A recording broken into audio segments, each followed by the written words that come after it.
All right, team, we're live. King 54.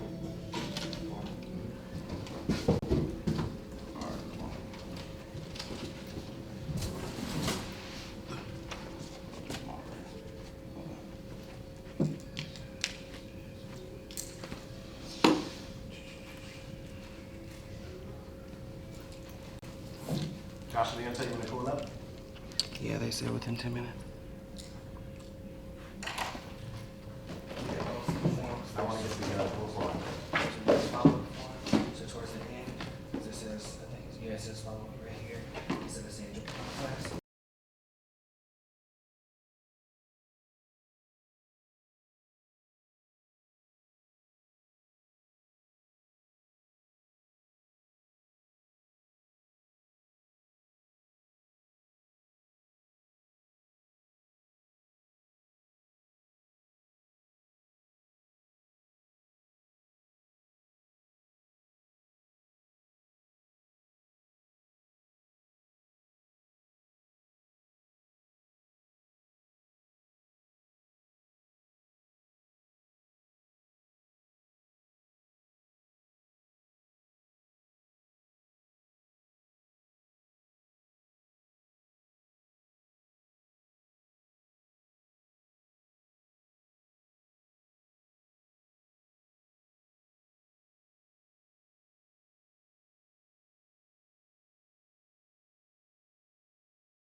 set? Oh.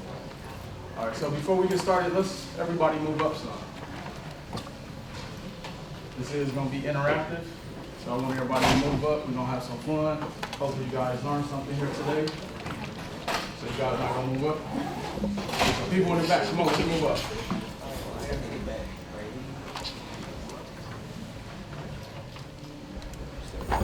Everybody, I'm going to be passing through. My name is Felipe Holiday. I'm a Wealth Education Advisor at the Academy. So while Ken Will is doing this presentation, you all getting all this good information. I'll be passing around some intake forms to find out some things about yourselves so you become more familiar. So pay me no mind. Pay attention to the guy up there. I appreciate it, Ken. All right, so for those who don't know me, my name is Will Roundtree, credit master instructor here at the J. Morrison Academy, president and co-founder of Easy Funding, author of the book Credit is King. I also have my own credit repair and wealth management company, We Management Services. So I've been in business probably about 8 to 10 years so far. But one of the things I just wanted to come up before we get started is just tell you guys a little bit about myself, what you're going to learn here today, and then find out a little bit more about you guys. Sounds fair? Yeah. Okay, now first of all, who here is enrolled in our J. Morrison Academy? All right, so hopefully that'll change by the time you guys leave here today. Anyone invested in Tulsa? All right, I want you guys to stand up. We're going to give them a round of applause.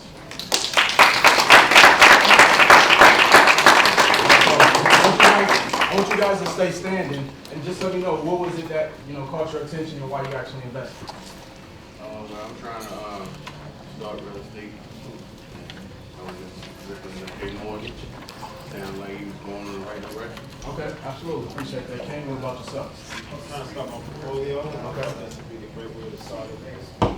Okay, what about yourself? I just been following J. Morrison to wake up one video and ever since. Just continue on with that. Okay, appreciate that. What about yourself? Same as the gentleman over here. I'm starting my portfolio, and I thought whether to go with the traditional REIT or whether not, why not start there. Absolutely.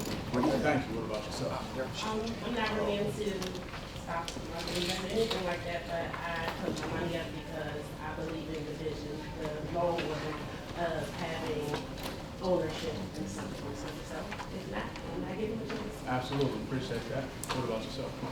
Third, so starting my investment portfolio. Okay, start your real estate portfolio. What about yourself, Kane? The vision for the community. Okay. What about yourself?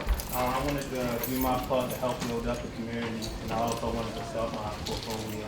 Okay, absolutely. So now who in here is an aspiring entrepreneur real estate investor? Okay, what are some of the challenges you guys face being real estate investors, entrepreneurs, and whatnot? Yes. Capital. Okay, what else? Student loan debt. Student loan debt. Okay. What else? Access. Access to what? The wealth of material that's out there that the others are getting that we're not. Very good one. Anything else? Yes. On the leads. Leads. Okay, what else? Staying motivated. Staying motivated. Okay. I know last week when I was in Philly, someone said fear. You guys think sometimes fear can grip people. How many people know what fear stands for? False evidence appearing real. Fear is a figment of our imagination. A lot of the times we get scared of things because it's an unknown factor to us. How many people know it's just as easily to be successful than it is to be unsuccessful? When I sit down with individuals, I really do believe sometimes I think we run away from success. Because one of the things that I've learned about, successful individuals is that it takes work. My grandfather used to say if it comes in overalls and you got to put work to it, we get scared of it, we run from it. So one of the things that we really have to understand is that everything that we want to do, everything that we want to accomplish, we can set out and go and do that. We just have to go get in the game. We just got to get in the game. We just got to play the game. And so for everyone who talked about money, how many people know money is the easiest thing to get access to? That caught y'all attention, huh? Who here wants to learn how to get access to that capital? All right, so I'm going to need some energy from y'all, all right? All right? Yeah. All right. What was it? Y'all got the itis? What's going on? We're here, we're ready. Okay, all right. So we talked about money, that's being easy. Somebody said credit. How many people know credit is easy? To fix and rebuild. I'm a living testament of that. So just a little bit about my story and how I actually got enrolled with the Academy. So in 2005, 2003, excuse me, I had a business mentor who was a real estate attorney. And he told me, he said, Will, eventually credit will become the new dollar. Didn't know what he meant by that, but when I moved to Las Vegas in 2005, I quickly found out. Found out you couldn't rent an apartment with bad credit, or else you're going to have to put down 3 times the deposit. You have to get a co-signer for a vehicle. Anybody ever been there before? So I was the only one broke before. Just checking. Just checking the pulse. So, so what I found out, I was like, you know what? I'm 26 years old and I'm calling back to my parents in Milwaukee asking for them to co-sign for me a vehicle. And so I told myself, I don't want to continue to go through life like this. And they say the definition of insanity is doing the same thing over and over, expecting what? Different results. And I was getting the exact same results. I was getting denied, having to come up with 20, 30% down for a vehicle, a depreciating asset. How many people know when you have good credit, you don't put money down on the vehicle at all? And so I didn't know that at the time. And so what I did was I wanted to figure out why this was keep happening to me. So I went out on a quest and really just wanted to learn as much as I could about credit. And what I come to find out is that wealthy individuals leverage credit differently the way unwealthy individuals do. How many people know credit really can unlock wealth? Yeah. And that's one of the things that we didn't get access to within our communities. I mean, how many people were told this? Go to school, get good grades to get a good what? Yeah. How many people found out that's not true? I saw somebody raise 2 hands. Yeah, I found out that wasn't true. When I remember being in college, I was in my economics class. And my economics teacher was sitting there talking about all his, failed endeavors. And one of the things I believe you do fail your way to success. But one of the things that caught my attention was that he was broken in his demeanor when he started to talk about that. And so I started to ask him, I was like, so Mr. whatever your name was, I forgot, this was about 15 plus years ago, you can't teach me to be wealthy? And he said no, and I dropped out of college. And so I told myself, why would I want to learn theory from someone who can't teach me to get where I want to go? I wanted to go directly to the source. So that's how I kind of got into entrepreneurship. I wanted to be and surround myself around successful individuals who can give me that path. That's the reason why, we seek out mentors. How many people in here have a mentor? Why? Guidance. Yes. I have a mentor because literally his life is exactly where I want to be. It's a very good reason. What else? Yes. He has proven systems that he's already got in place. He's successful, and I've been barely trying to do it on my own. So. Absolutely. Key word, the operative word he said is he has a proven system. Who knows what system means? I want you guys to write this down. System stands for saving yourself time, energy, and money. System stands for saving yourself time, energy, and money. Anybody here ever went to a McDonald's before they eat? So y'all stay away too? It's like the death trap will pass. So, but when you go into a McDonald's, why do you think they can have a 16-year-old kid running the entire establishment? Because they have a system. They already know the French fries on the left, the McFlurries on the right. That's all you have to know to work at McDonald's. And so a mentor normally has systems in place. But not only that, your mentor isn't the one that's going to do all the work for you. How many people know that? Your mentor is your advisor. That's your coach. Anybody in here ever heard of LeBron James? I think he's a pretty decent basketball player, right? Anybody here familiar with Floyd Mayweather? What do they have? Besides the money.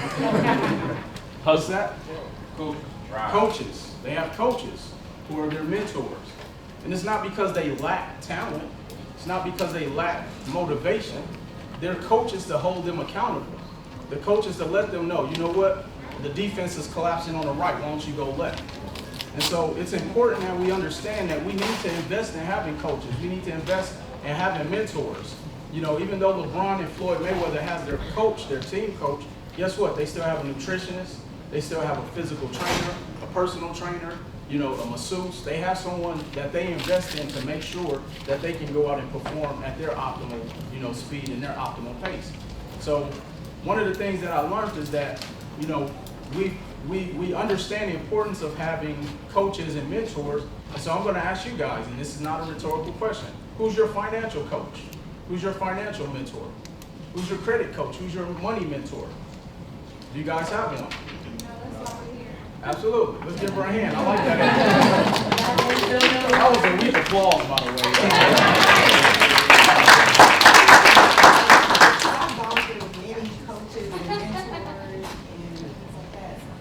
she had a very good question. She said, how do you pick the right coach?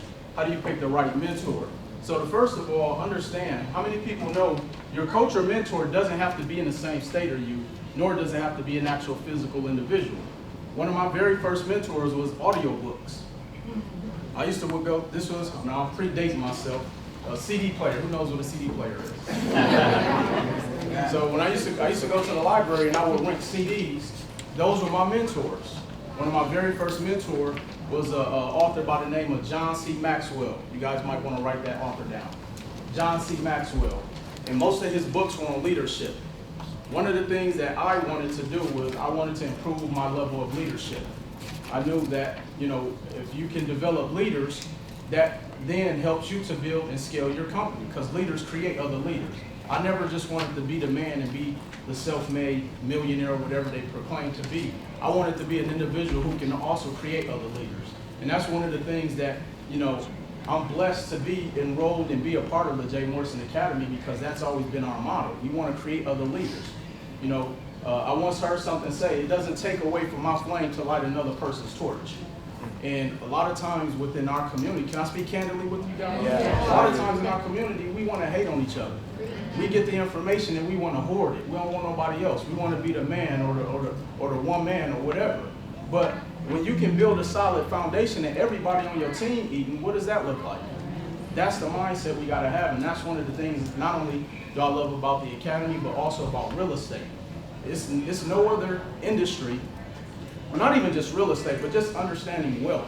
There's not many things where you can put your whole team on and everybody go out there and get money. And those are some of the principles that we're going to teach and talk to you guys about today, okay?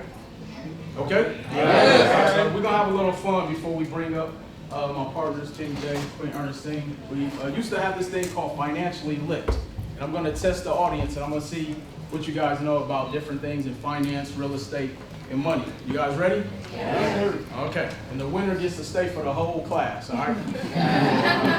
So who in here knows what check systems is? What is check systems? It's the system that you're processing, so they want to make sure that the money's physically there. Like when I worked in retail, we always use check system if you wanted to purchase something to make sure you physically had the money. That's partially right. Who has another answer? You can't answer this. All right, check systems. Write this down. Check systems is it's a bureau that monitors all of the banking information. So if you go default with the bank, you will be in check systems. It is extremely important to know that. Hold on one second. It's extremely important to know that, because if you're going for funding, even though you may have a 700 plus credit score, but you owe a bank $35 from 10 years ago, guess what? You may not get funded. So I want everybody to go to checksystems.com, and that's C-H-E-X, systems.com, and pull your check systems report. It's free, and this will let you know if you have any lingering debts out there with some banks. Yes? I just wanted to make one quick statement about check system. Mm-hmm. I had a friend who got $1 million settlement, and because he owed M&T Bank $2,000, he couldn't put his $1 million check nowhere until he had to pay check satisfied that. That bank with $1 million. Check There's nothing systems. with it. Check systems houses everything. Yes. All right. Next question. What is APR, and what does it stand for? Annual percentage rate. Let's write that down. We need to know these terminologies. APR is the annual percentage rate. Who knows what the average interest rate is for an automobile loan in our community? Our community? Yes. It's like 20% for an automobile, a depreciating asset. As soon as you drive it off the lot, 20, 30% gone. And so the reason that's so important is because, first of all, when we go into these car dealerships with bad credit, they want us to put down 20, 30%. And then after you drive off the lot, you lose 20 to 30%. Then your interest rate is 20+%. The average car note in our community, they say, is $500. We're talking about on model vehicles that are almost 10 years old. Again, that's why we got to educate ourselves and understand, you know, because when we know better, we what? We do better.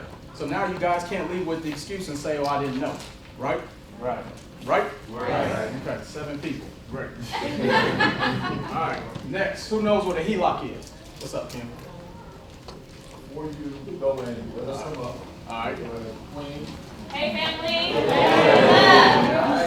How's everybody doing? Right. Y'all look good. Y'all breathe down and stuff. Y'all put lotion on today.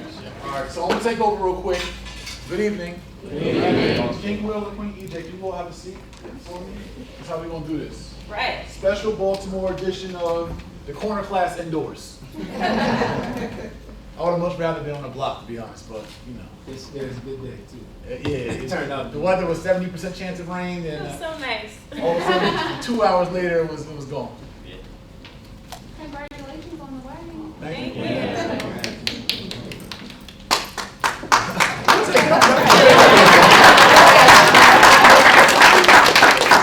It's not a funeral for real. Got married. So I'm gonna do a quick intro, and I want to explain today's class for us. I don't know if I can move it. Yeah. So I am Jay Morrison. I am the founder of the Jay Morrison Academy and the founder of the Tulsa Real Estate Fund and the co-founder of Easy Funding, which are 3 sister companies under the parent company, the Jay Morrison brand. Also the founder of the Corner Class Initiative, where we, for the last 3 years, have now done 50 corner classes in 26 inner cities, where we started here in Baltimore on Dolphin Ave and Harlem Dolphin Ave. On the corner of Harlem Dolphin Ave, I had this idea one day, being successful as an entrepreneur the last 13 years and becoming more influential and viral and more of an educator and going viral online. I was like, what if we could just pull up on a block, pull a flip chart or a whiteboard out the trunk and teach right there in the corner and really give the game to those who are underserved, those who are lost, or just make it easier for our community to be able to reach and touch wealth education, right? So by show of hands, how many of you all were taught family wealth strategies at home? I thought it'd be like 1 or 2. She's raising her hand. Okay, who's that? On the level? Okay, we got 1. So we got 1 out of the room who was taught family wealth strategies at home. So by show of hands, who here was taught family wealth building strategies in school? Just a 1. So we like 1 out of 100 for 1% in both categories. So Marsha, please, what do you got? No. Josh. On the side of the board. Side of the board. Thank you, sir. All right, so when we talk about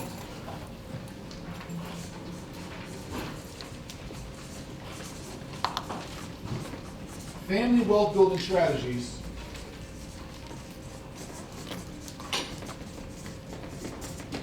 right now we're 1% of our room have learned it at home, and 1% in the room have learned it in some form of institution or school. That was an amazing school you went to. I ain't seen it.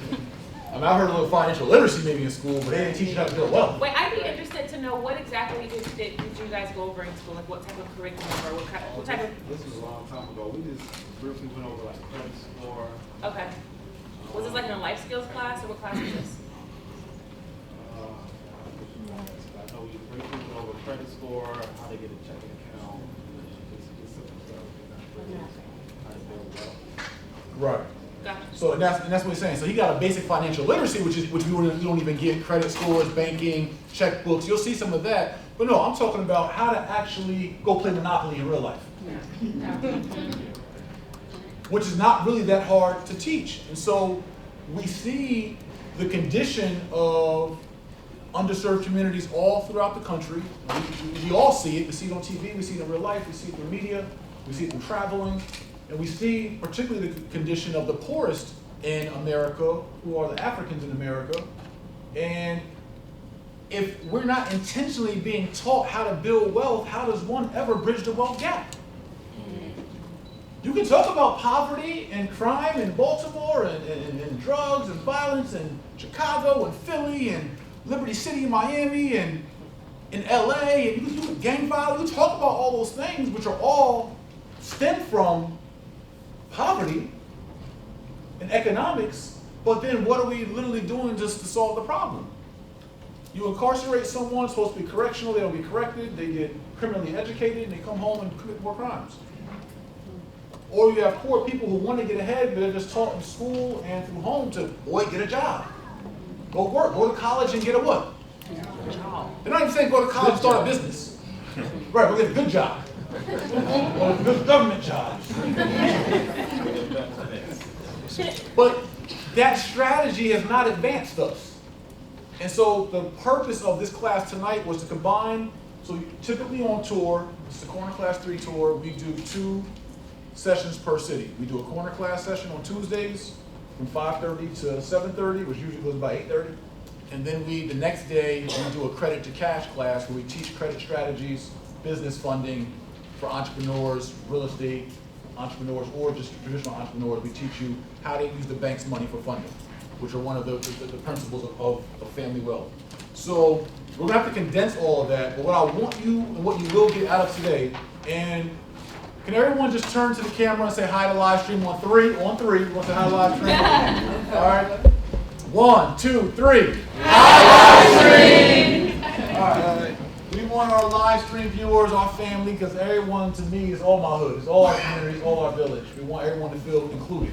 So I want to give you a condensed version of what we've been teaching on the corner class. I don't want you to miss out on some of the principles, but then I want you to hear from my wife, Ernestine, who has an amazing story and journey that we all can relate to, both men and women, kings and queens. I think the queens can really relate to Will's story, which is different than mine, just from his journey. And then some, but outside the inspirational stories, they're both going to talk about some specific strategies we can use. And I'll be hopping in, kind of moderating. And then, you know, for me, and again, why the passion to come back to the corner or come right into the community is because I grew up in poverty. And actually, we had a debate at my house. My mom was there, staying with us. And I always say, you know, I was a welfare kid, born to a single mom, Section 8 kid. My mom said, we wasn't on Section 8. You know, it was affordable housing. All right. Right, so, sorry I've been lying to y'all all these years. I thought when I was 7 years old, it was Section 8 we were on, but it was actually the affordable housing program. My bad. But, you know, I grew up, you know, sweeping out, literally going to apartment buildings, and we had to sweep out the roaches first before we could move in. And I grew up standing in the WIC line, standing in the food stamp lines, getting the free lunch tickets in school. Like, I understood extreme poverty. Literally getting clothes donated for Christmas. Like Christmas time, who's that knocking at the door? Oh, it's Goodwill. They got some clothes for us. And so understanding extreme poverty, then being ambitious, wanting to be a provider, wanting to solve that issue within my home, going out into the streets, on the corners, is where I first found how to make money and how to change the condition of my environment. And that led into a 10-year sprint as a street dude, as a dope boy, as a drug dealer, from 15 to 25 years old, where it landed me 2.5 years in prison for different drug trafficking and drug possession and gun possession charges. Facing 3 years of life in prison at 18 years old. Facing 15 years in prison right down the road, past Hagerstown to Cumberland, Maryland. I served time right down here at the DOC, went down the Eastern Shore, served prison time. And so I was very familiar with the Maryland community. This is part of where was my route. It's part of my route. And so for me, again, it meant a lot. So anyway, then at 25, turning all around, getting introduced to real estate, into mortgages, getting my first multi-family home, 4 acres of land, other homes, flipping, buying, wholesaling, developing, building, investing, understanding finances. Mortgages was my first entry, so I understood how 100% financing works, how building credit works, secure credit cards, secure loans, using the bank's money, risking their money to build my wealth. That's the whole thing that we are not taught in our homes or in school or in life, is that the way wealth is typically accumulated, once you build your financial knowledge base up and your strategy base, you go out and execute moves, bust moves, execute plays, but you typically want to do that where you are mitigating or mitigating your risk and limiting your exposure. So meaning risking less of your own to get the same results.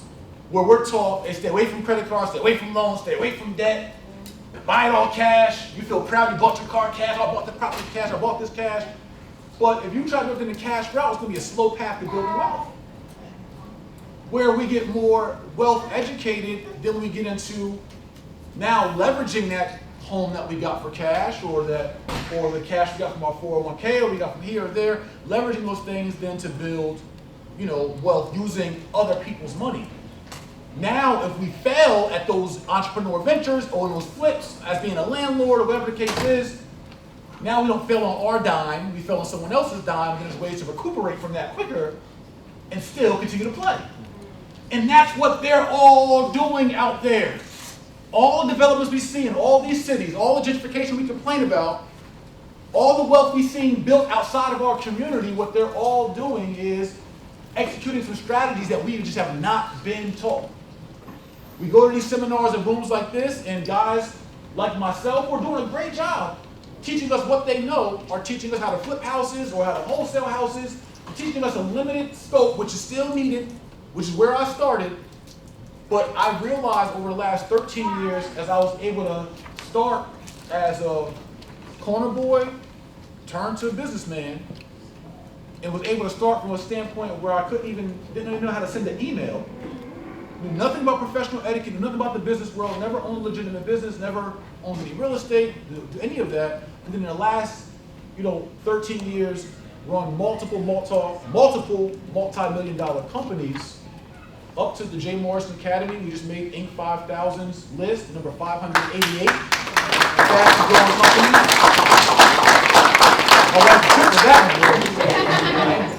But yeah, we built this company over the last 4 years to number 588 on a list of 5,000 fastest growing companies in the country. Just launched the Tulsa Real Estate Fund a little over 90 days ago. Raised $12 million in capital commitments in our first month, $10 million in our first week as the first black-owned real estate crowdfund in the history of the country. With all those claps, all those applause, and I appreciate it. We appreciate it. But what's behind all of that is what we're going to be showing you today. There's the mindset component, making decisions and being disciplined and sacrificing and knowing that there's more to the world and all that. I did all this as a former 11th grade high school dropout, as a free-time felon I told you about, never went to college, no college education. But I got a financial education. I was talking to someone the other day and they were saying, man, this guy's really, really smart, but he's not doing good. He's really educated, but he's just not successful. I said, we got educated in the wrong things. He's really, really educated. He has degrees on his wall. He has letters behind his name, but he's broke. So you got educated on the wrong things. If your goal is not to be broke, if your goal is financial freedom, if your goal is family wealth, which we're talking about here, we're talking about generational wealth that majority of us have not been passed down, and now it starts with who? Us. With who? Us. If it don't start with you, then that means you're leaving it to your babies. Mama can't do it, daddy can't do it, big bro can't do it, uncle can't do it.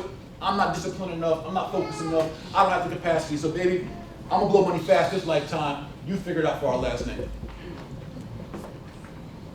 And that's the cycle we're trying to break. When we say family wealth, we're talking about representing, putting on, being the big homie, being the boss, being what we call the CEO of your last name. And put your last name here.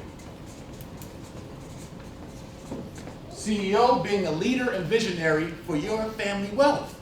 If you weren't past family wealth, if Big Mama couldn't do it for you, if your mom, your pops couldn't do it for you, but did the best they could, and when you look at your family net worth, it's not what it should be, where you want it to be, it's on you to do it.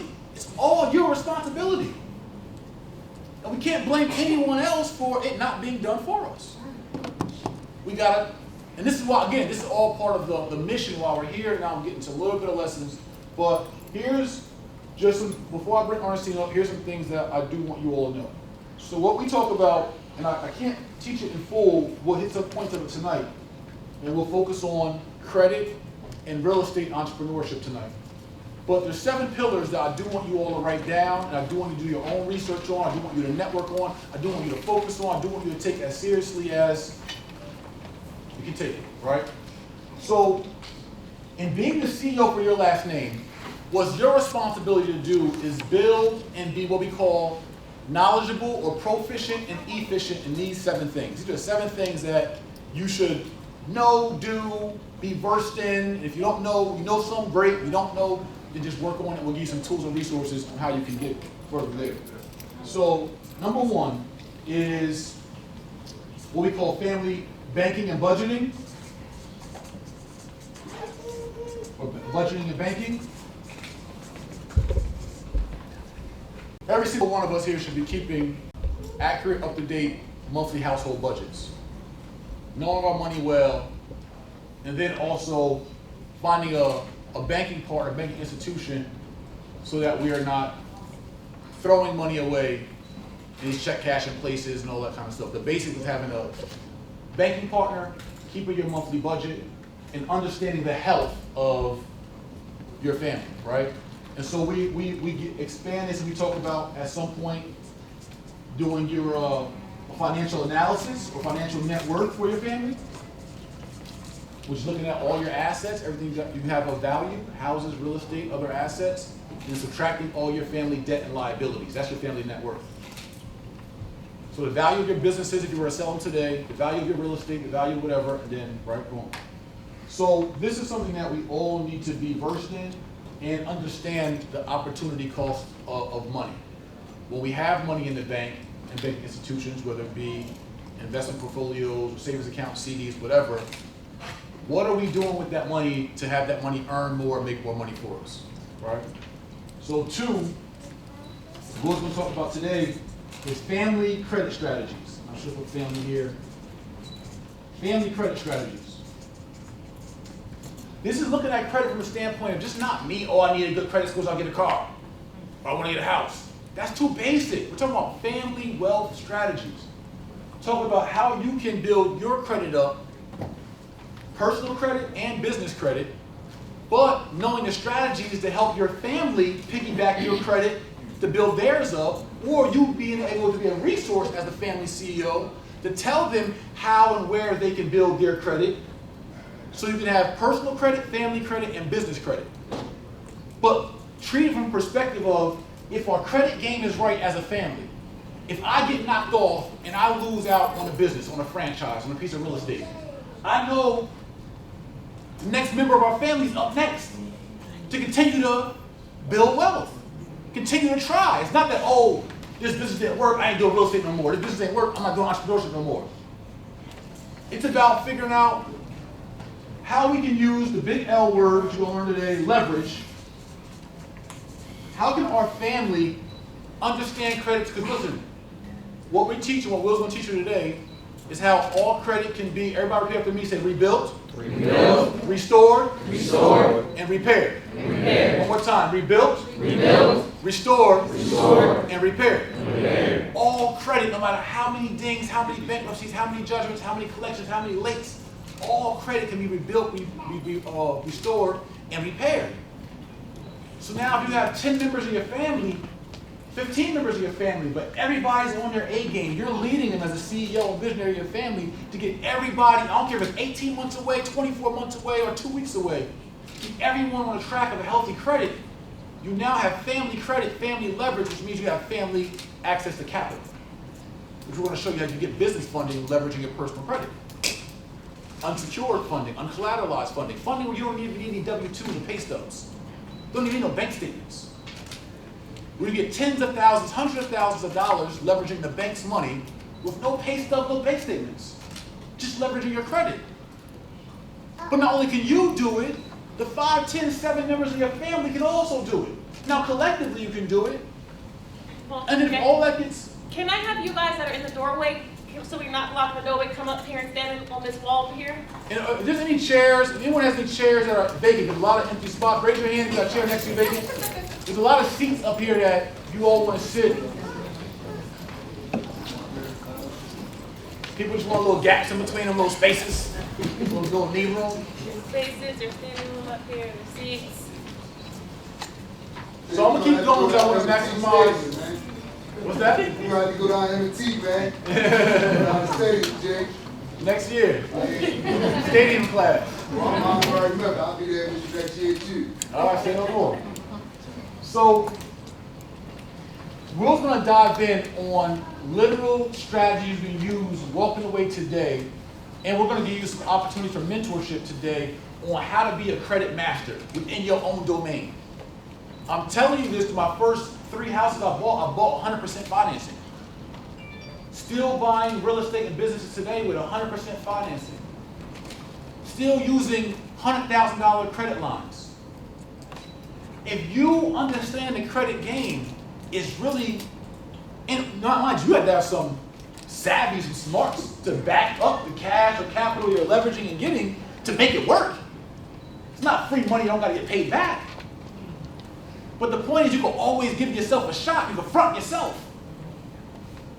You can put yourself on, you can invent, like record labels, rappers.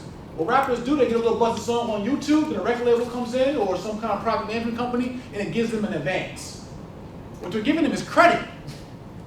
They're saying, yo, here's $250,000, here's $2 million, here's $1 million. Go buy some gold chains, a nice car, and tell everybody you're rich. And then make this money back on album sales. This is an opportunity for us to advance ourselves using the bank's money and other people's money, right? So you want to be a credit master. 3 is home ownership. I'll come back a little later today if we have time, and I'll break down some home ownership game. We have my book, Lord of My Land, 5 Steps to Home Ownership, where I'll break the 5 steps down on how you approach the right way acquiring your first property or any property.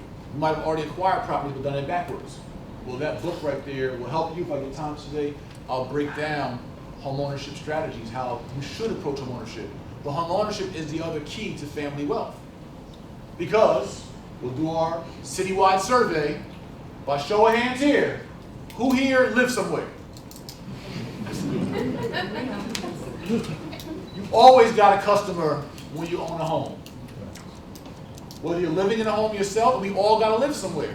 So instead of living somewhere for 12 years, 20 years, and generationally passing down a lease, being a tenant, getting somebody else's family rich, because we're paying their mortgage for them as the tenant, we could have been the person paying our own mortgage and gained the appreciation and the equity and the tax advantages and the power and control and the air rights and mineral rights and all those perks of home ownership. That could have been us. But we opted out the rent because it was a little easier. Because it took less energy. Because we didn't want to worry about a leaky faucet. But yet we got none of the benefits of building wealth. So all you did is you rented for 20 years, you died, and you passed down to your kids the opportunity to rent again. When simply for doing something you're doing anyway, which is living somewhere, simply could have focused on this, the simple 5 steps, and been a homeowner, especially in a town like Baltimore, where the prices of homes, you could purchase a home, a nice home, between $70,000 and $100,000. Talking about a $500, $600, $700 mortgage. 3% down, you're talking about $3,000 down on a $100,000 house. $6,000 down on a $200,000 house. Something you could have used a multifamily, used the future rents to pay for, to help you qualify. If you were making $20,000 a year, you were working at Foot Locker making $20,000 a year and still qualify for a house here in Baltimore. And the city gave you down payment money. There's no excuse for you not to be on a path to home ownership. I'm not saying that there's not a time and place to rent, but you should be on a path to home ownership. You should be on a path to healthy credit. You should be on a path to family wealth. Well, unless you inherited it, which we haven't, most of us here, it don't happen on accident. You have to be intentional. What's intentional mean? On purpose. Say it again. On purpose. One more time. On purpose. On purpose about building wealth. If you're really serious about doing that for your last name. Or you just live a lifetime hustling for your first name. So Lisa is flying. So Jay is popping. But the Morrisons are broke. The church say amen. You worried about keeping up with the Carters, the Kardashians, and the Joneses, and your last name ain't Jones. Worry about your last name and be on a path. Next pillar.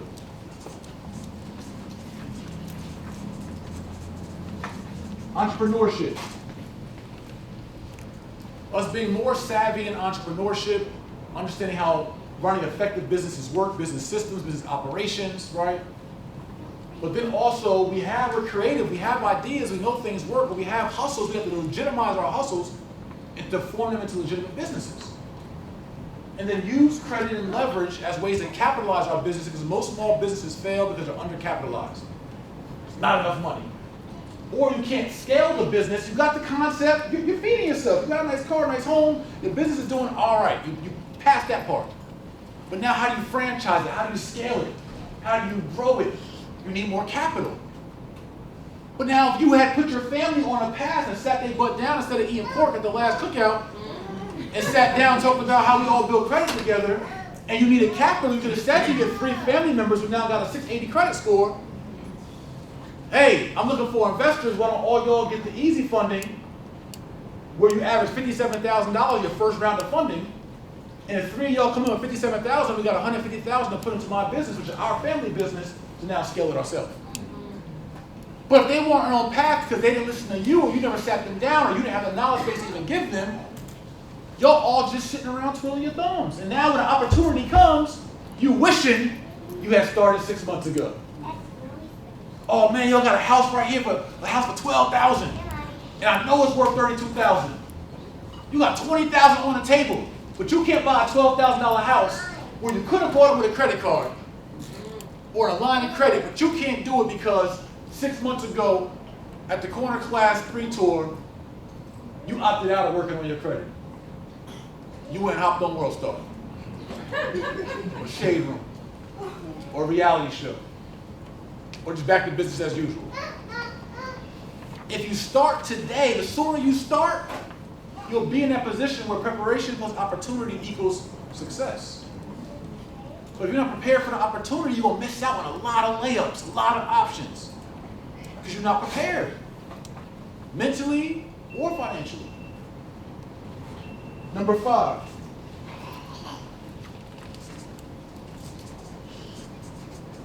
Stocks in the financial markets. These are all things that you have to, we have resources for you, but on your own, however you do it, we all need to be proficient and efficient and knowledgeable in these things. We just can't go through life like, that stuff too hard. They ain't teach it to me, so Because if you do that, you can't tell your babies nothing about none of this. So when I say stocks in the financial market, I'm talking about IRAs, 401ks, stock trading, forex trading, commodities. Like, Google search, do some reading, sit back on your couch, do what you do. What? Pull out Google.com, YouTube University, the J. Morrison Academy. Tap into some resources to learn more about these things, so when you're looking at stocks and finances, and you're looking at the opportunity cost of your money that's in that bank account, you can say to yourself, Dad, I got $83,000 in my 401k. I got $34,000 in my IRA. I got X amount of money here, but it's only getting me 3% interest. If you got $70,000 sitting in your IRA, 401k, or mutual fund, which is nothing wrong with diversifying those kind of portfolios, but if you don't know anything about money, if you just say, you know what, I'm just gonna work, let Master take care of me. I'm gonna work, give them this money, and they can figure that out. I don't even want to even think about none of this over here. Pass my, no. What happens is, on $70,000 in your 401k getting you 3%, that means you get $2,100 a year on $70,000. So when you reverse that from an entrepreneur mind frame, from a CEO of your family mind frame, you gotta say to yourself, is it the wisest thing for my family for me to leave 70 grand sitting here in this account for these folks to invest it in their businesses and give me back 3%? What can I do with that $70,000? Because all you gotta beat is $2,100 a year. If you're looking at your money the right way, whether that's $20,000 sitting in a CD or 401k or IRA, that means you're getting $600 a year on $20,000. So now you gotta say to yourself, this is the opportunity cost of that money. What can I do with that $20,000? Could I beat $600 a year with 20 grand? Some of y'all say, yeah, I could, but no, you couldn't. You mess it up. You never run a business before. Never been trained to run a business before. Don't even know where to start. All you gotta do is hustle. And you think you could, but you wouldn't do anything sustainable when you put yourself in position. So as we learn these things, we give ourselves a legitimate chance to be able to invest that capital and be good stewards and fiduciary of our family finances. But again, being knowledgeable of stocks and finances will give us an opportunity to be able to see our money in a different way and make strategic choices for our family. Because we know, not off emotion and what we feel, not off something that Aunt Ruby taught us, but Aunt Ruby ain't a stock advisor. Just because you heard. I'm not talking about like real knowing that you know, like being confident about your business. That's the only thing that separates me from the guy you may see today on the corner, on the block, or today. I just built my knowledge base up. That's it. There's no like real secret sauce other than the fact that like I worked hard for the last 13 years. I worked in companies for free learning the game. I literally worked a mortgage company job for 6 months and made $2,500 by learning the whole industry, how it works. And use that knowledge based on any other experiences and failures and successes and just going through the path. To the point I can feel confident, not just teaching and instructing, but literally living this in real life. Negotiating $10 and $12 million deals, $20 million deals, and executing them, or pulling capital together, or raising funds, or building a school, or a funding company. It's all just because I built my knowledge base up, so I know how to position and move. I know the game. And I want you to know it. 6 is what we call real estate entrepreneurship, which is really the industry of real estate investing, which encompasses buying and flipping, buying and holding, being a landlord, a lord of our land, wholesaling real estate, where you're just basically kind of selling contracts, where you don't have to invest any of your own capital or credit, but you just contract the property, find someone who wants to buy the property, and you assign the contract to them, make some money in between as a middleman or middlewoman. Or deal syndications, which we usually use for multifamily houses or commercial deals, where you can bring in a group of people, raise capital, and go take down that 100-unit building. All these strategies we should be proficient and efficient in. And we're actually working on a curriculum to put into schools that hopefully in the next 2 years we can have this curriculum in schools as a standard. Because it's not hard information to learn, to be honest with you. It's not rocket science. It's way easier than algebra, trigonometry, way easier to remember than world history, and way more impactful than dissecting a frog. These things will change our lives. And so outside of real estate entrepreneurship, 7, we talk about, this is what we call asset protection or wealth protection. You make all this money, but now how do you keep it? How do you treat it? So we talk about family insurance strategies, tax strategies, wills, and trusts. Ways that we can protect our businesses, protect our assets, pass them on, build a legacy. We need to become proficient in these categories. Insurance strategies, for instance, Will mentioned some of us got a $500 car note, $300 car note, $700 car note, some of us got a little bit more, or other expenses we have. Many of us that have a $300, $500, or $700 car note but don't spend $150 a month or even $75 a month for a $250,000 life insurance policy. You value your car more than your life.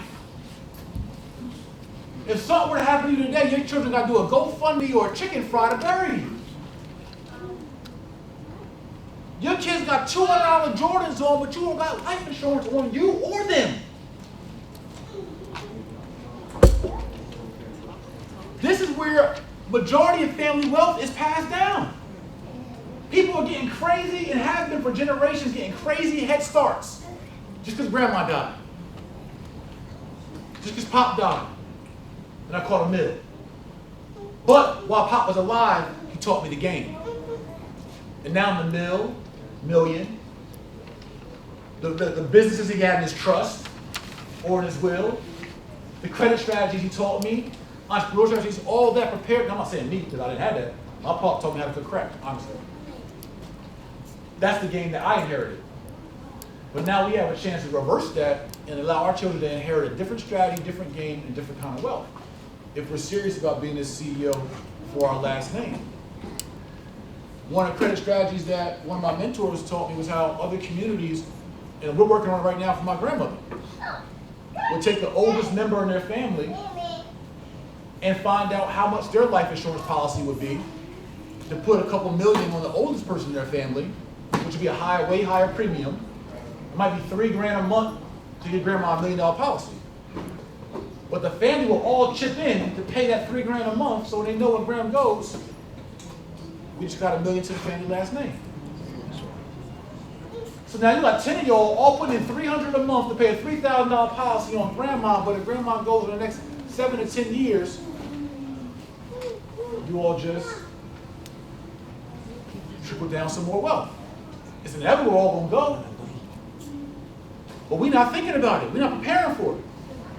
And so these are just some of the strategies that we teach during our, during our corner class tour. I want to give you, I had to leave you at least this much. Now I want to bring up 2 powerful speakers and lecturers who can tell you their journeys and also give you, Will's going to focus on credit tips, and I want to come back a little later if we have time and break down some of the real estate strategies that I've used. And what's exciting about it and why we do these classes and we're so passionate about it is because we really watch these things change our real life circumstances. Like, there's a picture I post on Instagram every here and there. I think I don't know if my friend left, my best man, my brother, Rick Fontaine, Rick Leandro, he works for the city now. He works for the city with the mayor. But we used to make some raps out here. And there's a picture I post on Instagram where he and I, we're in the club, I got a beeper on, I got some cash in my hand, I'm making a little gun figure sound. And I posted a picture on Instagram, and he's next to me, got a bottle of Alizé, he's like, what's up? And this is that picture was right from downtown Baltimore at a club in 1998 when he was going to Morgan State and I was trapped in Morgan State.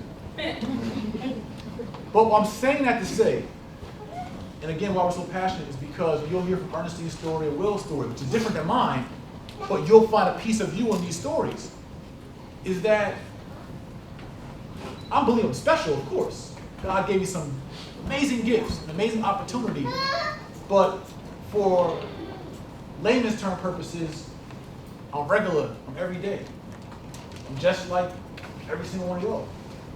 I just learned some different things and I applied them assertively. I didn't look to build wealth by accident. I looked to learn these things, engulf these things, and then go at it hard and then not make excuses and barriers as to why I can't. I never believed in the why I can't. They said you couldn't do real estate with felonies. I not only got a mortgage license, a real estate license, made millions in real estate, was the first real estate crowdfund, became Mr. Real Estate. What are you talking about?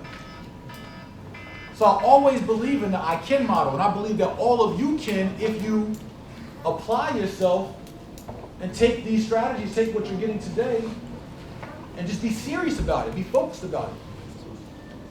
So don't look at me or Ernestine or Will as people who have made it or are here or there or whatever.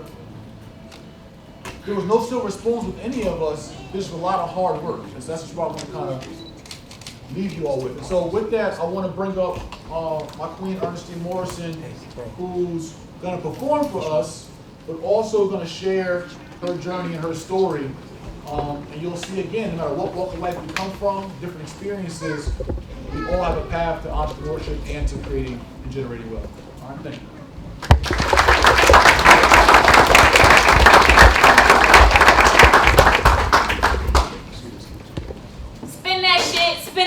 Spin that shit and get it right back. No, how about buy some land, build that shit and lead the pack? Or invest that shit and watch it stack. Watch it rack. Watch it make your money back. Double that, triple that. I'm trying to show you the format of how the rich get wealthy and stay wealthy. How they keep their pockets healthy and stay healthy. I'm trying to give you the cheat sheet of how a group of like-minded individuals came together to build a whole black Wall Street. Like, here's the formula. That same bag of weave you buy every day is $20 a day, times 7 days a week, times 4 weeks a month, times 12 months a year. That's $6,720. That's 3% down on a $200,000 house. And in case you were unaware, it only takes 3% down to purchase a whole home. That's something you own. That seeds you've watered, planted, grown, and sown. See, when you have a strategic plan, you don't ever have to call anybody landlord because you'll be the lord of your land. See, we need to stop this generational curse and build generational wealth. We need to stop strictly being consumers and working backwards and digging a ditch and making everybody else's family rich. Like, pop quiz. How do you know what a WCW means before you know what an ROI is? Or your FICO score is? See, our relationship with finances needs to get way stronger. Like, we need to build a way better rapport. Like, you cute and all, but I'm gonna need you to know your credit score. Like, How many of y'all have money in stock? Or how many of y'all own a piece of the rock? See, as a people, we need to set way higher financial goals and have more power and control. We need to know less about sports and own more houses and stores. Own some shit you can really call yours. Like, newsflash, it ain't really your hood if you don't own no doors. See, this tainted system is own to be owned. You can buy or be loaned. And you can listen to these words or not. I'm just trying to get you to see the power of buying back the block.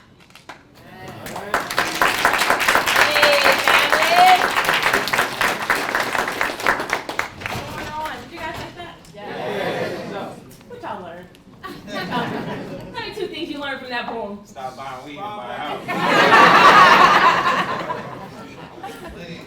So I wrote these words, I wrote this poem. For those of you who don't know, I am Ernestine Morrison. I am an actress, a traveling poet. I'm the CEO of Selfish Swank. It's a concierge service in which I work with over 3 dozen NFL players, Kevin Hart, Floyd Mayweather, Julio Jones, a whole bunch of amazing clients. And I am the co-owner of the Tulsa Real Estate Fund.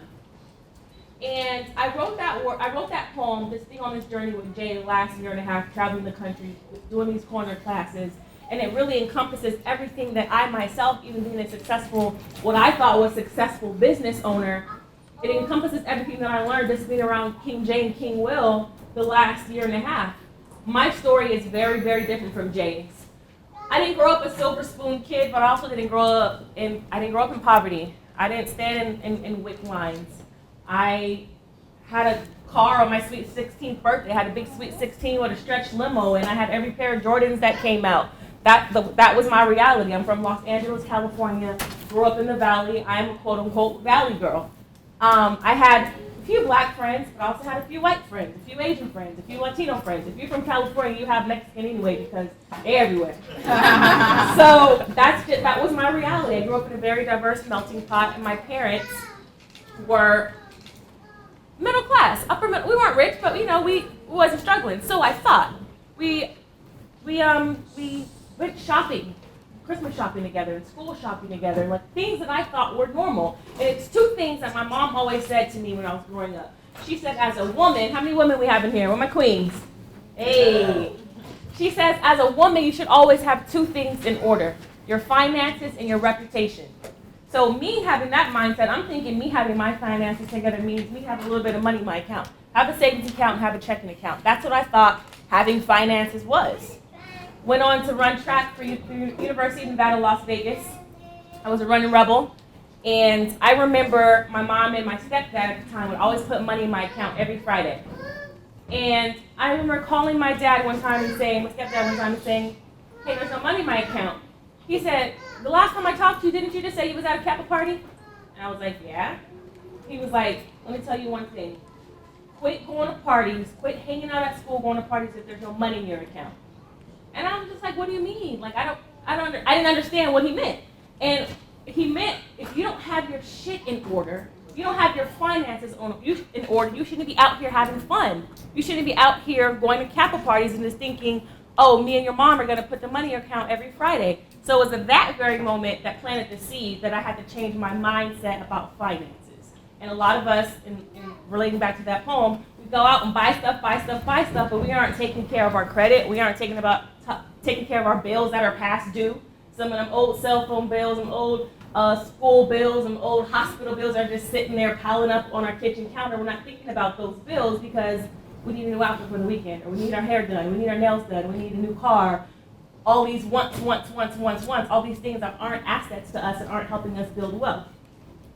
And I see these 2 kings over here. You both have on Ralph Lauren shirts. And Jay and I were just talking to the associate last night about Ralph Lauren and just name brands and going back to the poem. I remember growing up in college, I only wear Abercrombie and Fitch. That was my stuff. Like, you never caught me without Abercrombie and Fitch on. Again, I was a Valley girl. That was cool. That was popping back then.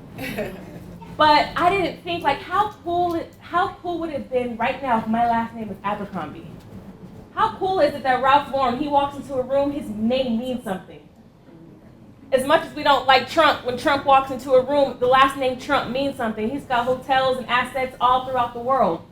And I wasn't thinking that way. I just thinking my mom said have my finances in order. My mom said, make sure you have money in your bank account. I thought that was enough. And again, it was my mom and my stepfather that planted that seed of finances. Fast forward, I read a book by Dr. Farah Gray. Any of you guys familiar with Farah Gray? Yeah. Khalil Muhammad's son, self-made millionaire by the time he was 14 years old, started his first business at the age of 7, had handwritten business cards. I read that book in college, and that planted an even bigger seed, like, whoa, there's more out there than just buying Abercrombie sweaters and having a little bit of money in your account, having a little bit of savings in your account.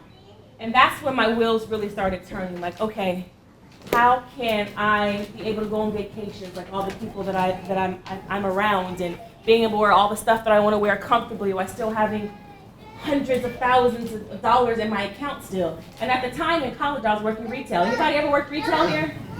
It's dreadful, right?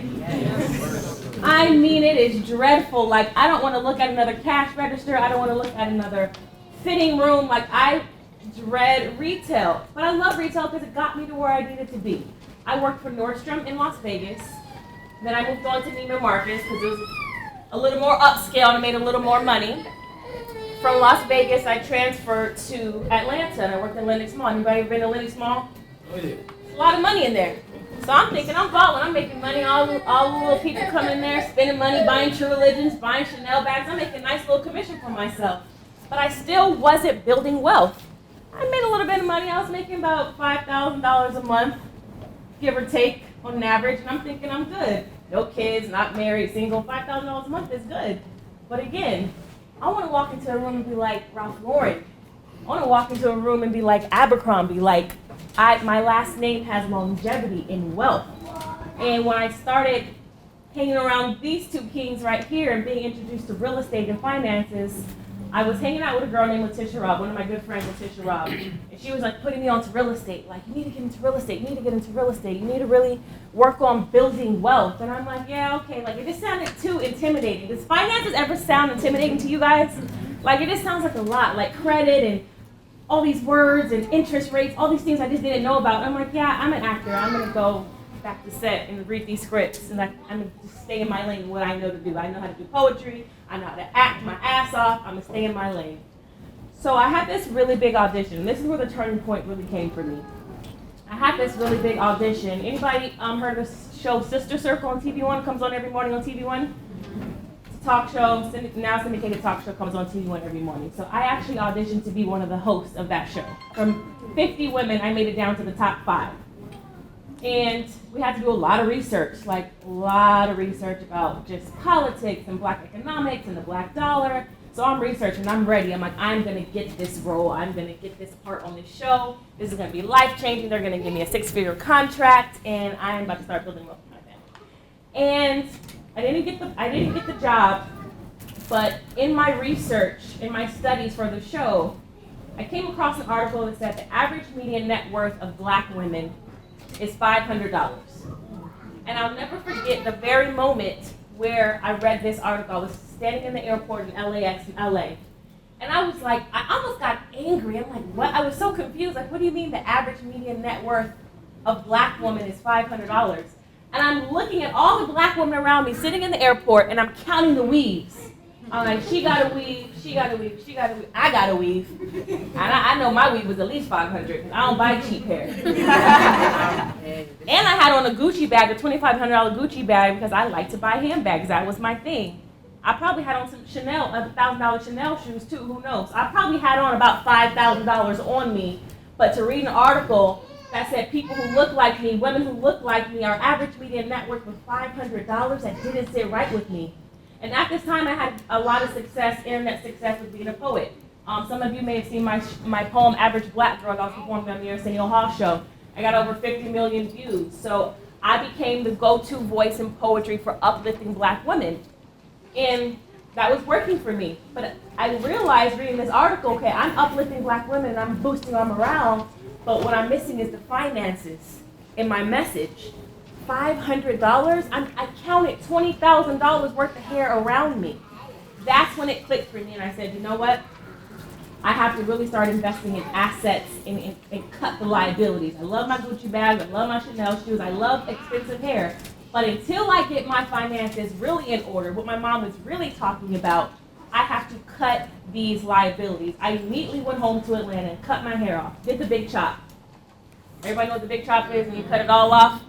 So I cut my hair off and I said, I'm cutting that expense. I'm no longer going to the hair salon every week, spending hundreds of thousands of dollars a year on hair. I think I actually took my cell phone bill and lowered it, so I cut a couple hundred from my cell phone bill. I cut my car insurance. I had full coverage. I was like, I'm doing liability. I needed to save. I needed to save so I can get out of this mindset that I was in. Here I am with a $2,500 Gucci belt on, a Gucci purse on, and women who look like me, our average median net worth is $500. It just didn't sit right with me, especially the way I was pouring seeds into black women with my poetry and like uplifting us and talking about black love and loving ourselves. And I'm like, well, part of loving ourselves is loving our finances. And I went home, cut my hair, cut that expense. I linked up with my girlfriend, Letitia Robb, and she took me touring to look at properties. I bought my first investment property at 29 years old in Bankhead in Atlanta. I said, I'm going to start building wealth for my family. I want my last name to mean something, like Abercrombie, like Ralph Lauren, like Gucci, like Hermes, like Louis Vuitton. Their last names all mean something. What Beyonce say in this last album? She said, my great-great-grandchildren already rich. Yes. And that's how I want to be. So when I link up with King J a few months, a year later after buying my investment property, he really just opened it up like, whoa, you've really been doing this all wrong, girl. You thought you had it all right. You thought because you had a little bit of savings, couple $100 saved up, you thought you were doing good. You thought you were building wealth. King Will, when I started talking to you about my credit, what was my credit score? 520. I had a 520 credit score. I had a $4,000 Chanel bag that I paid for cash, but my credit score was a 520. I didn't know what a credit score was. I thought you just needed a credit score to buy a house and buy a car. So I'm like, that's not really important anyway. But I need this Chanel bag right quick. I need these Chanel shoes right quick. I need this $500 weave right quick. And when I linked up with Will, he was like, no, credit is king. Like, credit is how you live. I'm thinking like, well, I need credit for people who just like want to buy houses and be really big into business. I'm not trying to do that. I'm just trying to act. And he said, well, do you know you can fund your acting career with your credit? You know you can fund your next film with your credit? You say you're a director, you're a producer, you want to create film, but do you know you can use your credit score to create a film and get capital to create your next film? I was like, oh, now my ringers are going. I'm like, oh, okay, so this could be for me too. I've been working with Will for the last few months. My credit score raised to a 741. And I'm linking up with King Eugene back there. We're going to be working on a lot of film projects. And now I am starting to create wealth for my name, but for our name, the Morrison last name. But my mindset had to change, and that's why I hope the seed that we all plant, what you hear, is just about the mindset. King J always says we don't have a money problem, we have a strategy problem. And the strategy begins here, begins in the mind. You change your mind, you change your outcome, right? Right. So that's all I want to leave you guys with today. A little bit of my story. Bring King J back up.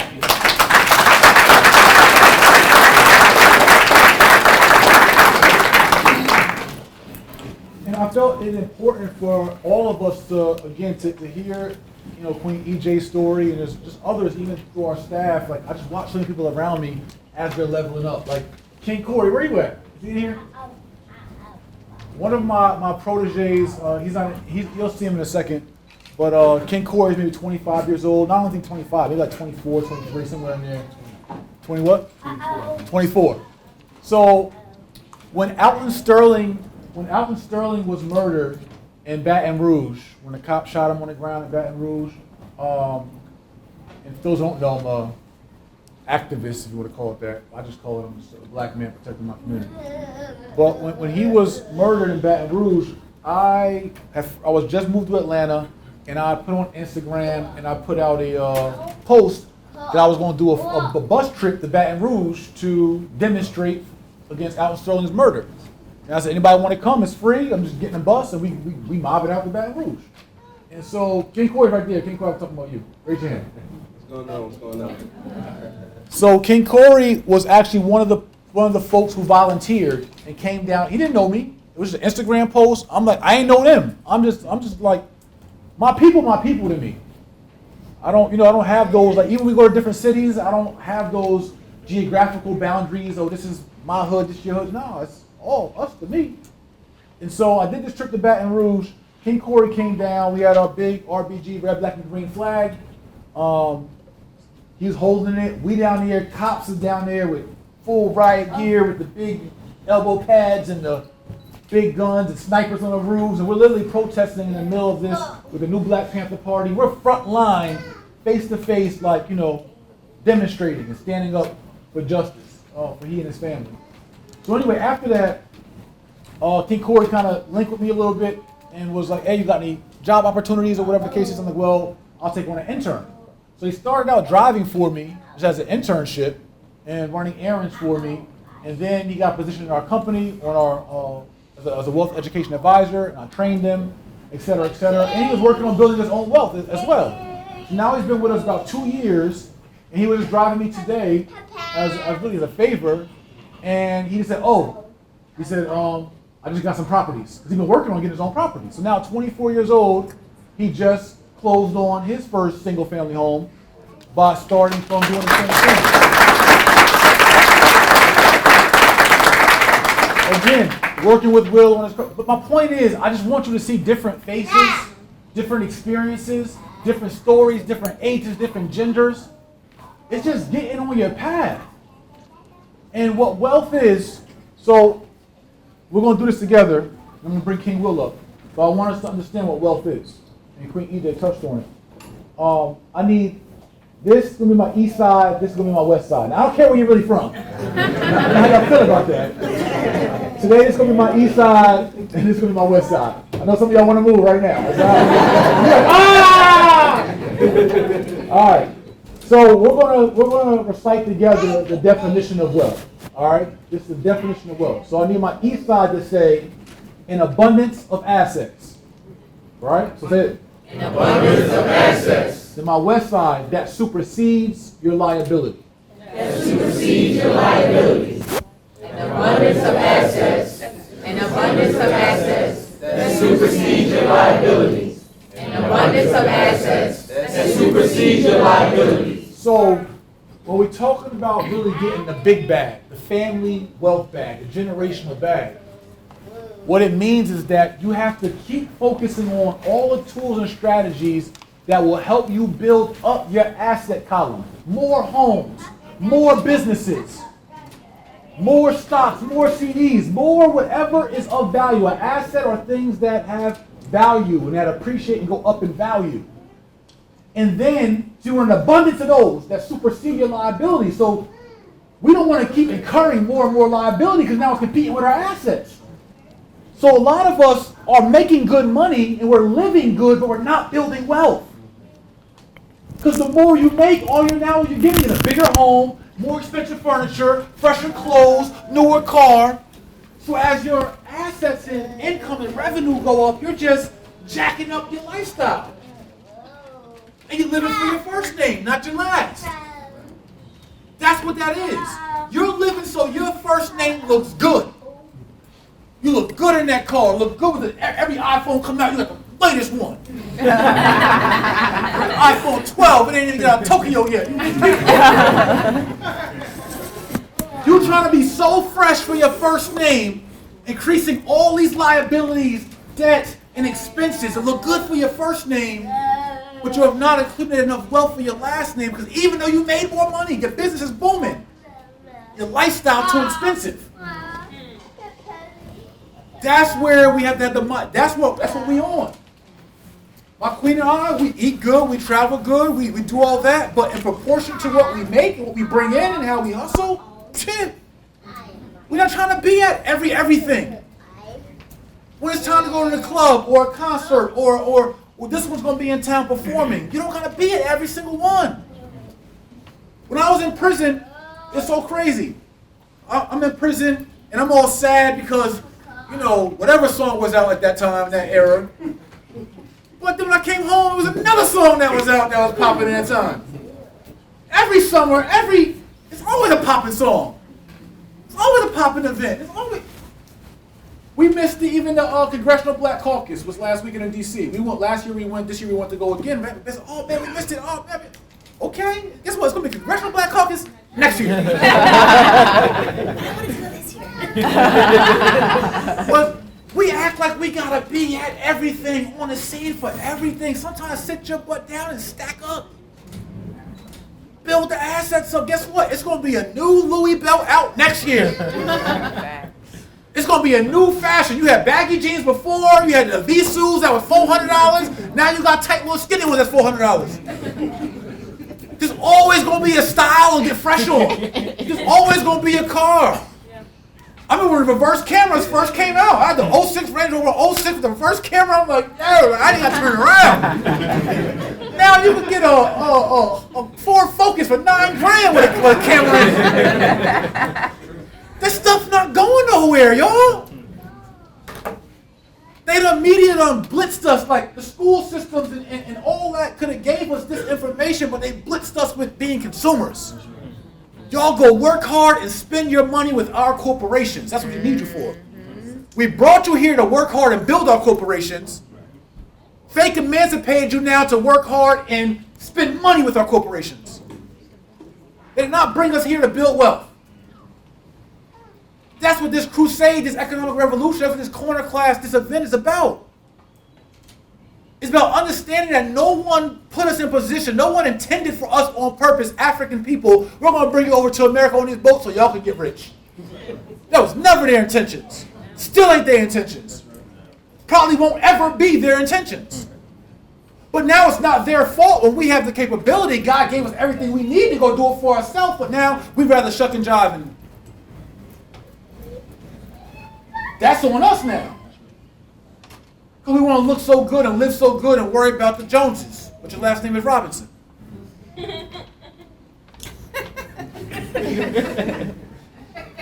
But that's the mind frame. So when we talk about wealth, we talk about there got to be a discipline. Like, yo, I know I could buy it. You know how much stuff I know I could do? If I really want to flex? You know how hard it is? Do you know? I be on the gram too. I see all the diamond chains. I see the APs iced out. I see it all. But I'm looking at these tennis chains. I'm looking at these gold chains every year. Brief. Before it was the big long chains. Then it was the medium-sized chains. Then it was the whole bunch of little chains with the red rubies. Then it switched to the big, thick, tight choker chains. There's like no jewelry fashion, and we just go out just chasing it, running it, chasing it. What's chasing the trend, chasing the fashion. But they don't tell you when your money get low and it's time to pawn that diamond chain, you're not even getting a third of the value you spent for it. I know because I tried to pawn them before. I spent $33,000 for this chain, but now you telling me you will give me $7,000? Good stones. But you know what it was? It wasn't an asset, it was a liability. So now if I do have a jewelry itch, one, it got to be a discounted watch at a discounted price. It needs to be something that's going to be an asset that retains value or goes up in value.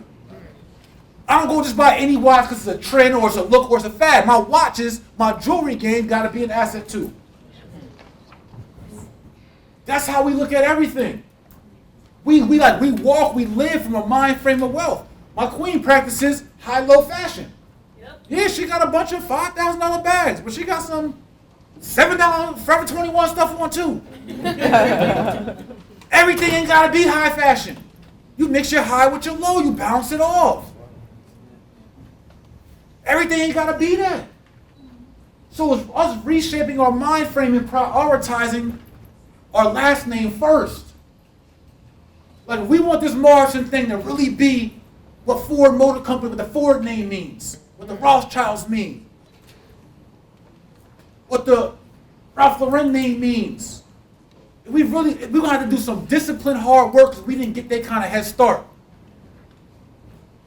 And we live in their environment. We already got all the odds against us. Why are we making it harder on ourselves?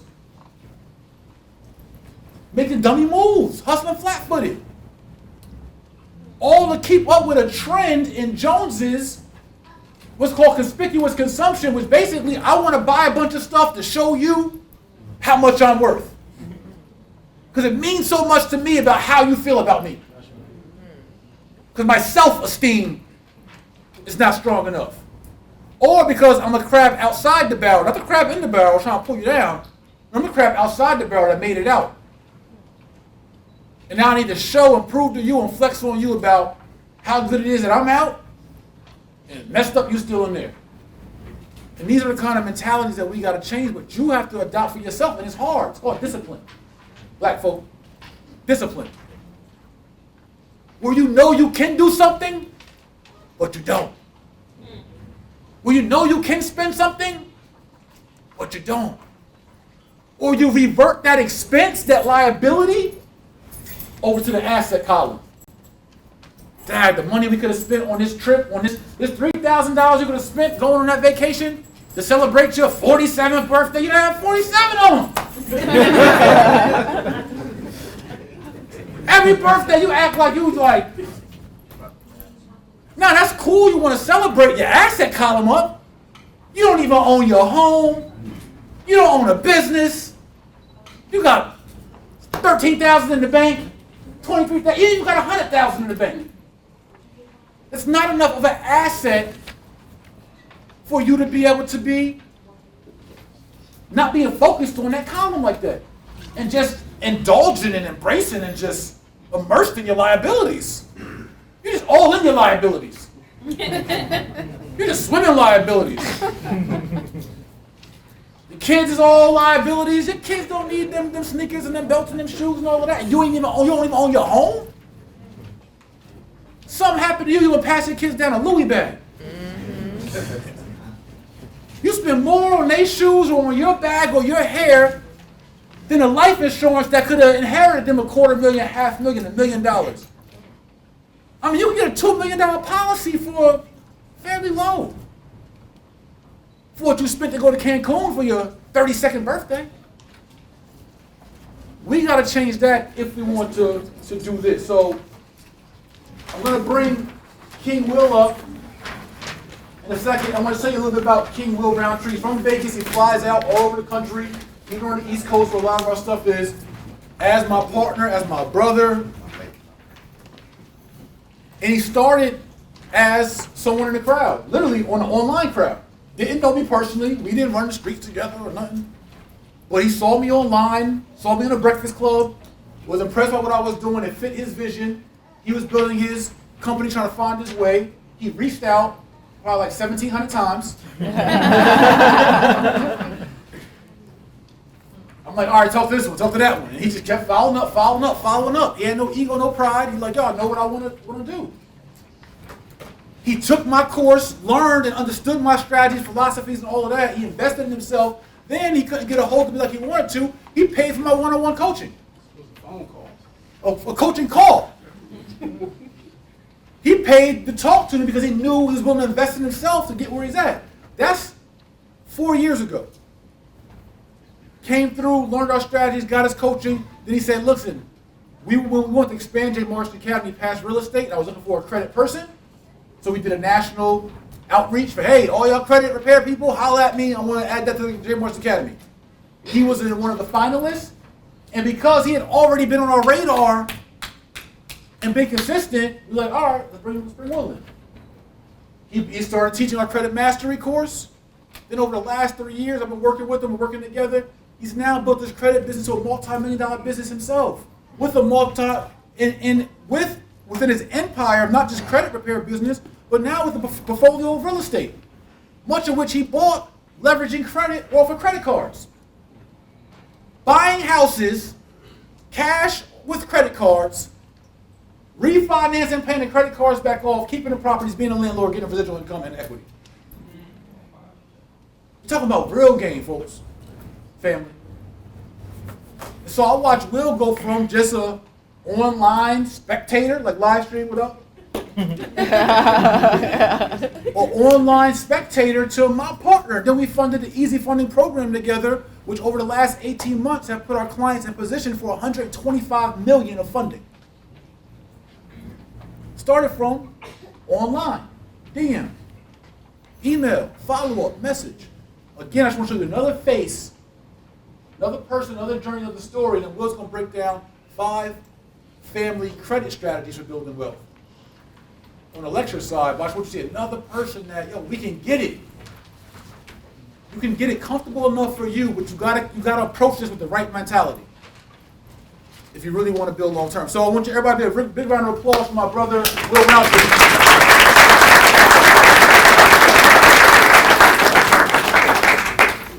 Thank you.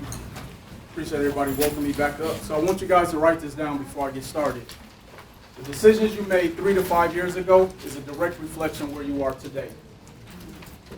The decisions you made 3 to 5 years ago is a direct reflection of where you are today. So if you don't like your circumstances today, think about the decisions you made back then.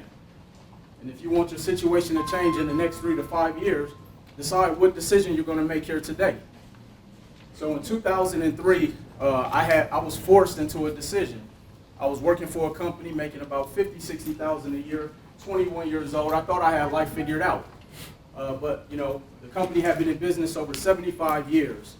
And on August 13th, they sent us the letter saying that company was about to shut down. August 14th, the doors were locked. I was out of a job. So here I am, 21, 22 years old, had just dropped out of college, didn't know what I wanted to do. But what I did was, throughout my quest, that's how I got into entrepreneurship.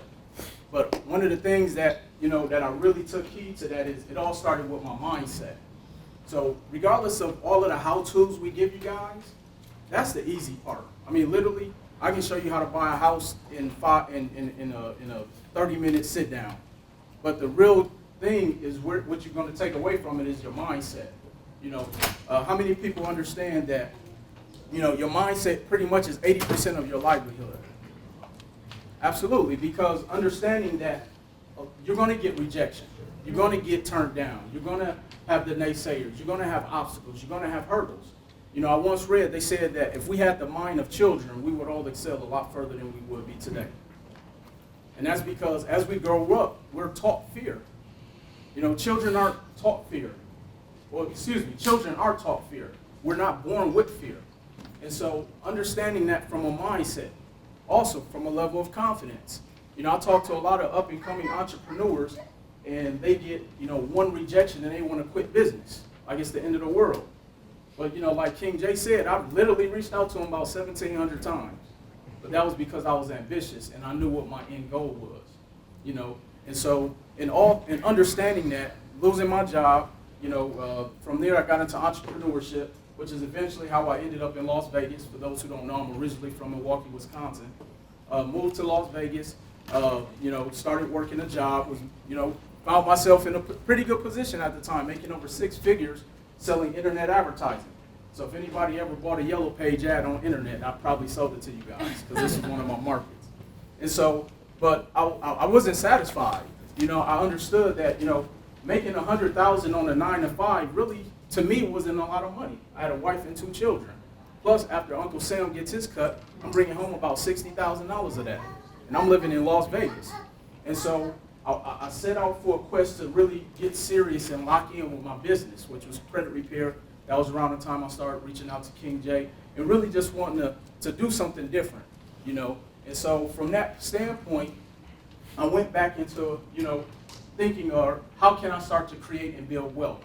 So even though I had started to do credit repair, that wasn't something that I had locked in on at that particular time.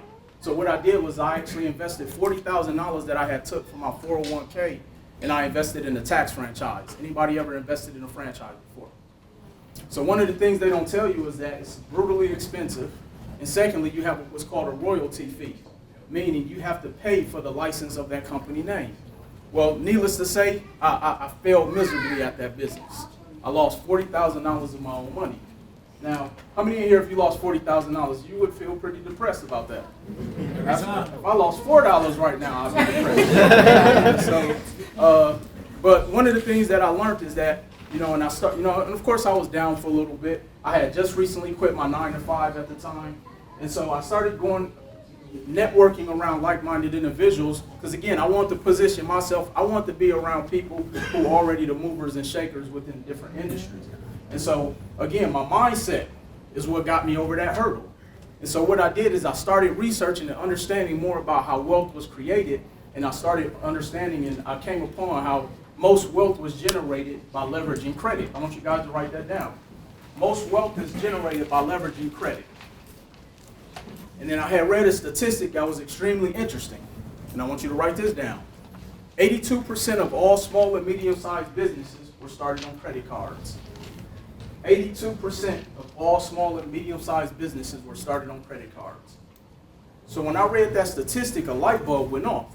That was my aha moment, because I had already, was in the background, building a foundation of my credit business. So I got a little bit more proficient on understanding how to actually truly leverage my credit. From that standpoint, I was able to leverage my credit. I went out there and was able to build up about $50,000, $60,000 of capital. Was able to invest it into my marketing, invest it into my sales, invest it into hiring staff, invest it into my social media marketing. And from there, I was able to build one of my first multi-million-dollar companies in under 3 years, all by learning how to leverage my credit. So I don't say any of that to impress you, but just to impress upon you, you guys I'm no different than where you guys are right now. But what I did was I locked in. I found something that I wanted to do. I had an end goal, and I locked in. And that's really the mindset and just everything that you got to invest in yourself. Because one of the things that I learned is that if you're not willing to invest in yourself, who else will? And so that's what I was willing to do. I was willing to invest in myself. And right now we're here to help invest in you guys. You guys ready to get this information? Yes.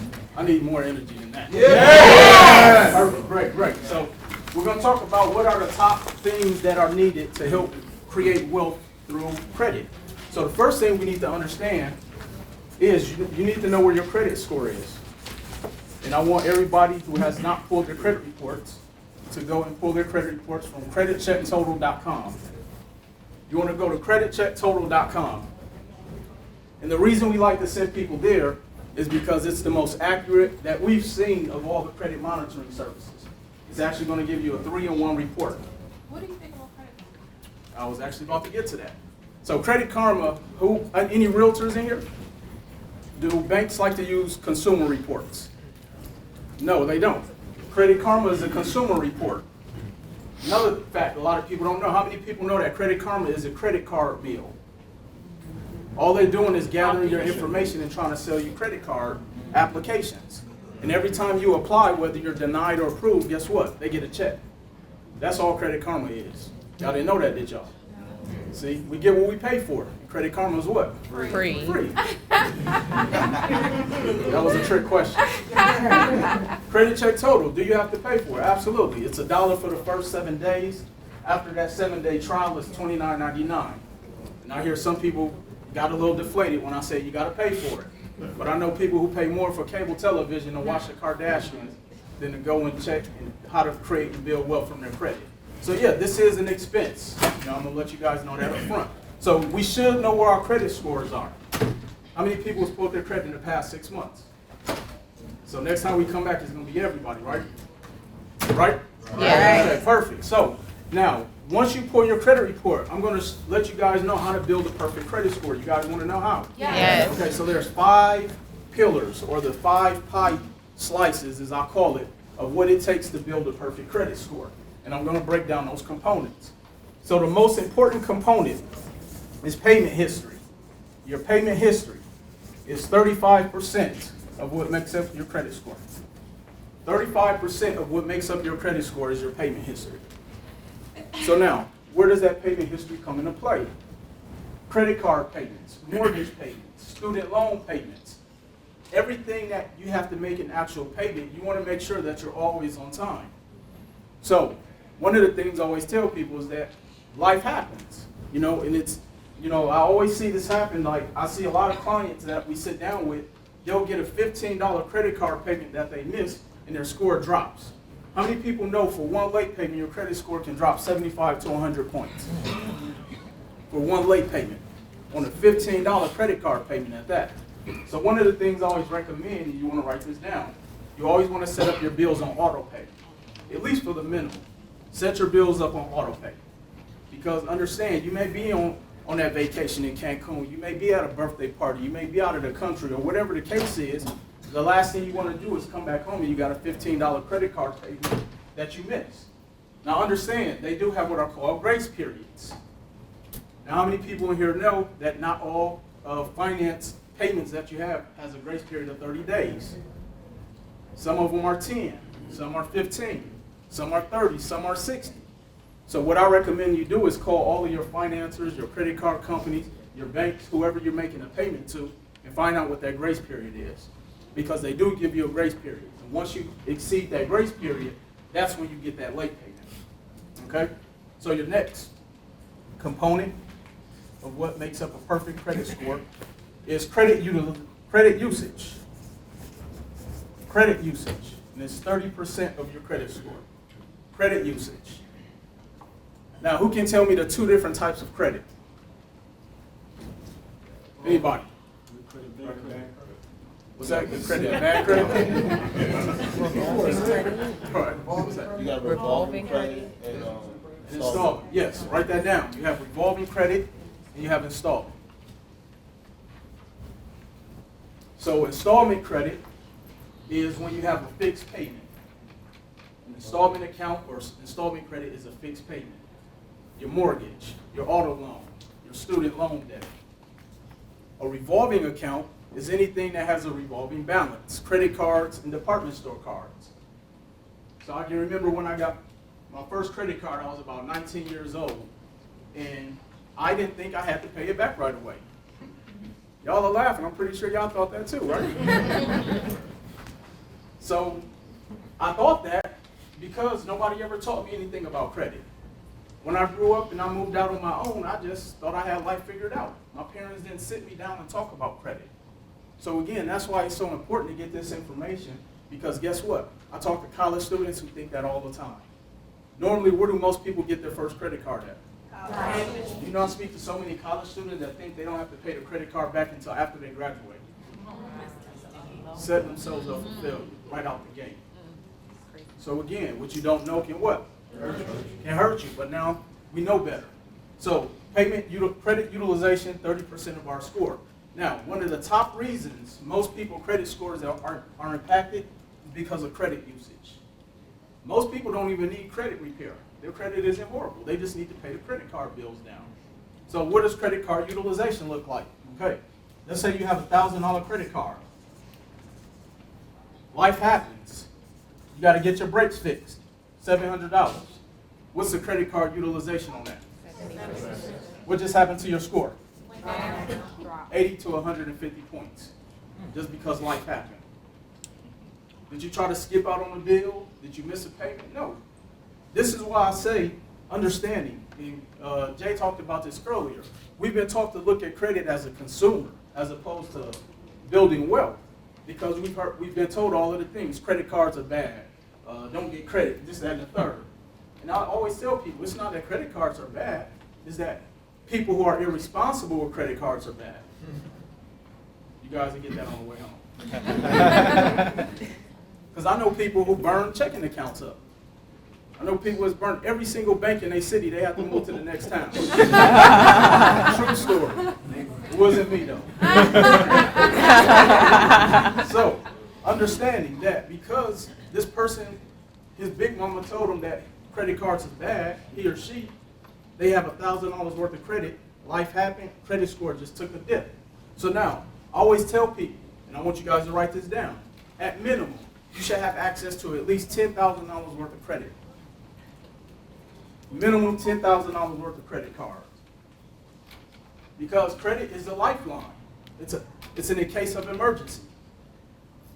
How many people know wealthy people utilize credit as lifelines? Or not even wealthy people, people from other communities.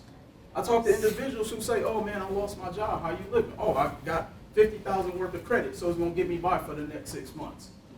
Whereas we get in the situation, we only got $1,000 worth of credit, we're trying to figure out how we're gonna pay the bills. Again, we've been taught to look at credit differently, okay? So now, because this person only had $1,000 worth of credit, one of the things that you can do to help increase your credit decrease your credit utilization, and this is actually one of the fastest ways to help increase your credit score, and I want you guys to write this down, is the power of authorized users, or commonly referred to as AUs, the power of authorized users. So now, even though Big Mama told you not to use those credit cards, she had a $10,000 credit card that she used to go play bingo on. She hadn't been telling y'all about that. So she calls, she can call her credit card company and actually add you on as what's called an authorized user. Once she adds you on as an authorized user, guess what? That credit card history now goes on your credit profile. So now that $10,000 plus the $1,000 you have, what is your new revolving credit limit on your profile? You guys can all use your calculators if you need to. It's $11,000. But remember, life still happened. $700 that still hadn't been paid. So now your credit utilization is less than 7%. Did your score get impacted? Literally overnight, your score just increased. So if all we did was understood this one practice right here, I guarantee you probably over 3/4 of this room credit scores will be improved. Now, the other thing that you know, you can add your teenage children onto a credit card as an authorized user as young as 13 years old. How many people here have teenage kids? That should be the best gift you give your children going into college. Because guess what? Now you've given them a principle that they can take with them for the rest of their lives. Because by the time they get out of college, now you don't have to co-sign for their vehicle. You don't have to co-sign for their apartment. You know, I was listening to a story today, I forgot who was the pundit I was listening to, and they were saying black women usually go into debt quicker because they want to help their kids and children the most. And the reason that happens is because we have a lot of adult children that get out into the world and know nothing about credit. But then our parents has invested everything in us so we can go out and be great, but then we just left our parents there, sitting there holding the bag. You know, it reminds me of a story, one of my aunts, who right now is in massive debt because she co-signed for her daughter for student loans. $300,000 worth of student loan debt. And her daughter is making about $14 an hour. Now, I'm no mathematician. That don't make sense. But again, if she were to understand how wealth and credit work, she could have had her daughter go out and get her own student loan debt if that's something truly she wanted to pursue. Again, these are the type of conversations we need to be having, which is why anytime I sit down with the client and they want to do and get ready to send their child to college, I have them look at college as a business decision. If you're going to school for a liberal arts degree, you better find something that's going to pay you liberal arts money. And I don't know what that looks like.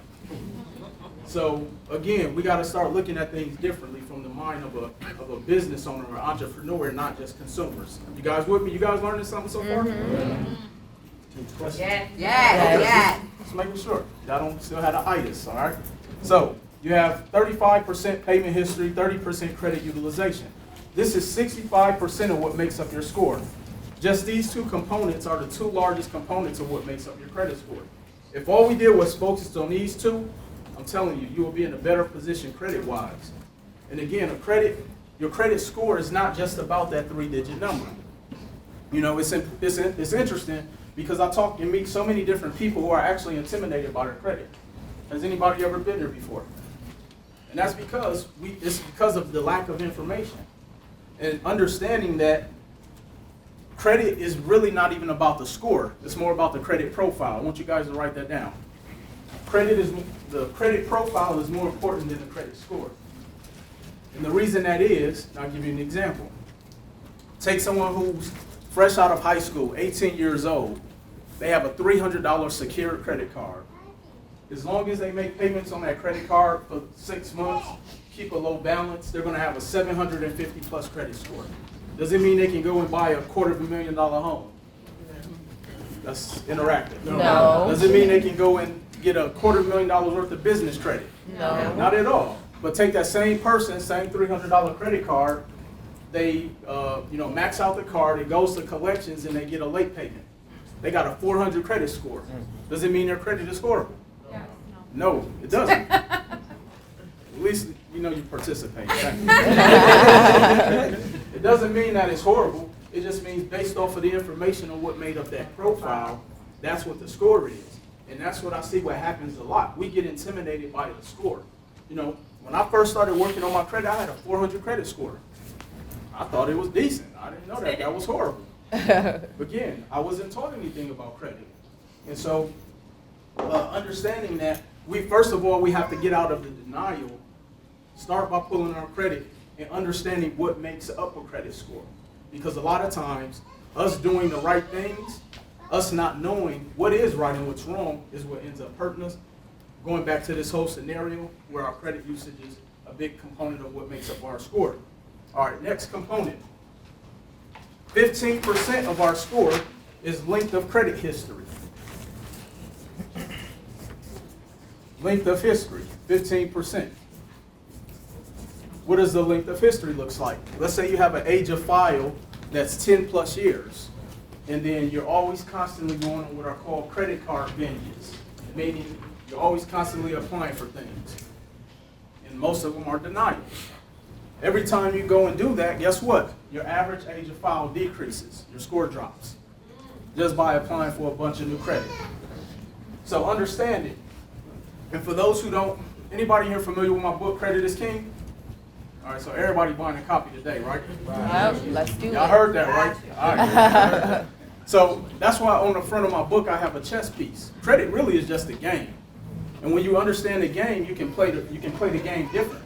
So now that you know that credit history is 15% of your score, payment history is 35% of your score, credit utilization is 30% of your score, guess what? Now you can maneuver a little bit differently.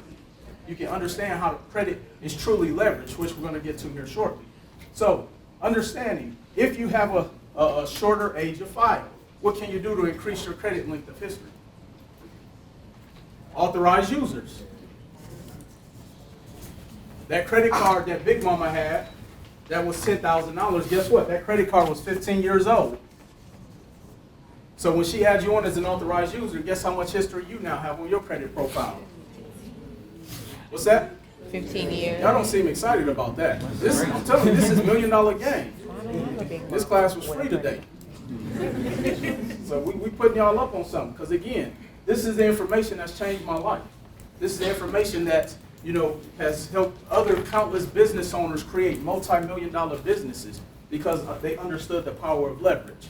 Prime example, the name of the hotel, what's the hotel we're staying at today? Marriott.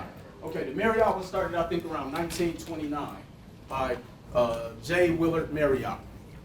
He passed away. His son is now the CEO. They retained 25% of the ownership of the Marriott company. It's a publicly traded company. How many people know these Marriotts weren't built off cash? How many people know that? That was a trick question. They leverage what? Credit. You think they pay cash for this building? Why would they? Because if it goes bust, guess what? They just lost multi-millions of dollars. So credit is leveraged for everything. We just haven't been invited to the game. That's why I get excited about this information. That's why King Jay gets excited. That's why our team gets excited about this information. Because we understand what true wealth, how truly wealth can be built by leveraging credit. So understanding that, and King Jay talking about hustling for your last name, when I looked up looking up the Marriott Corporation and the brand, their brand revenue is worth about $22 billion a year. That's 22 with the B. Big B. Big B. And because of the family legacy that J. Willard Marriott left behind for his son, who's the CEO, who has 25%, he gets 25% of $22 billion. Who knows how much that is? That's late. Y'all $6 billion? $5.5 billion. Whether he does anything. He wakes up every single month, $5.5 billion. He's worth. That's family legacy.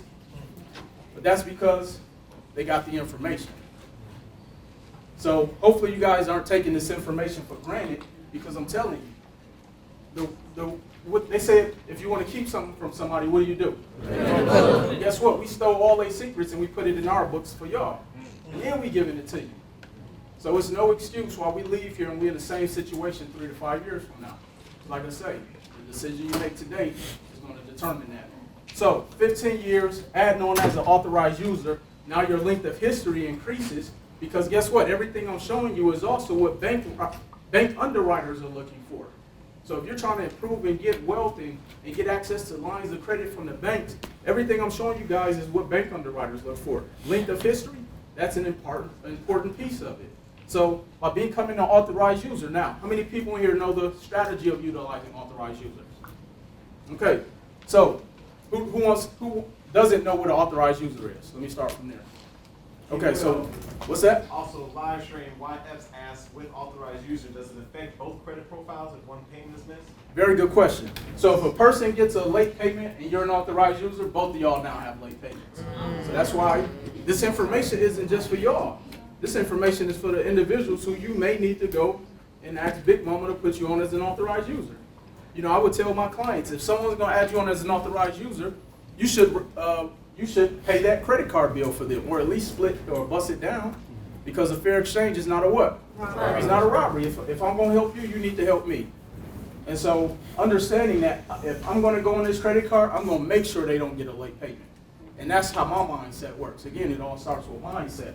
So understanding what an authorized user essentially is I'm going to call my bank, well, not me personally, and add someone on as an authorized user. That person does not get the credit card. All they get is the history.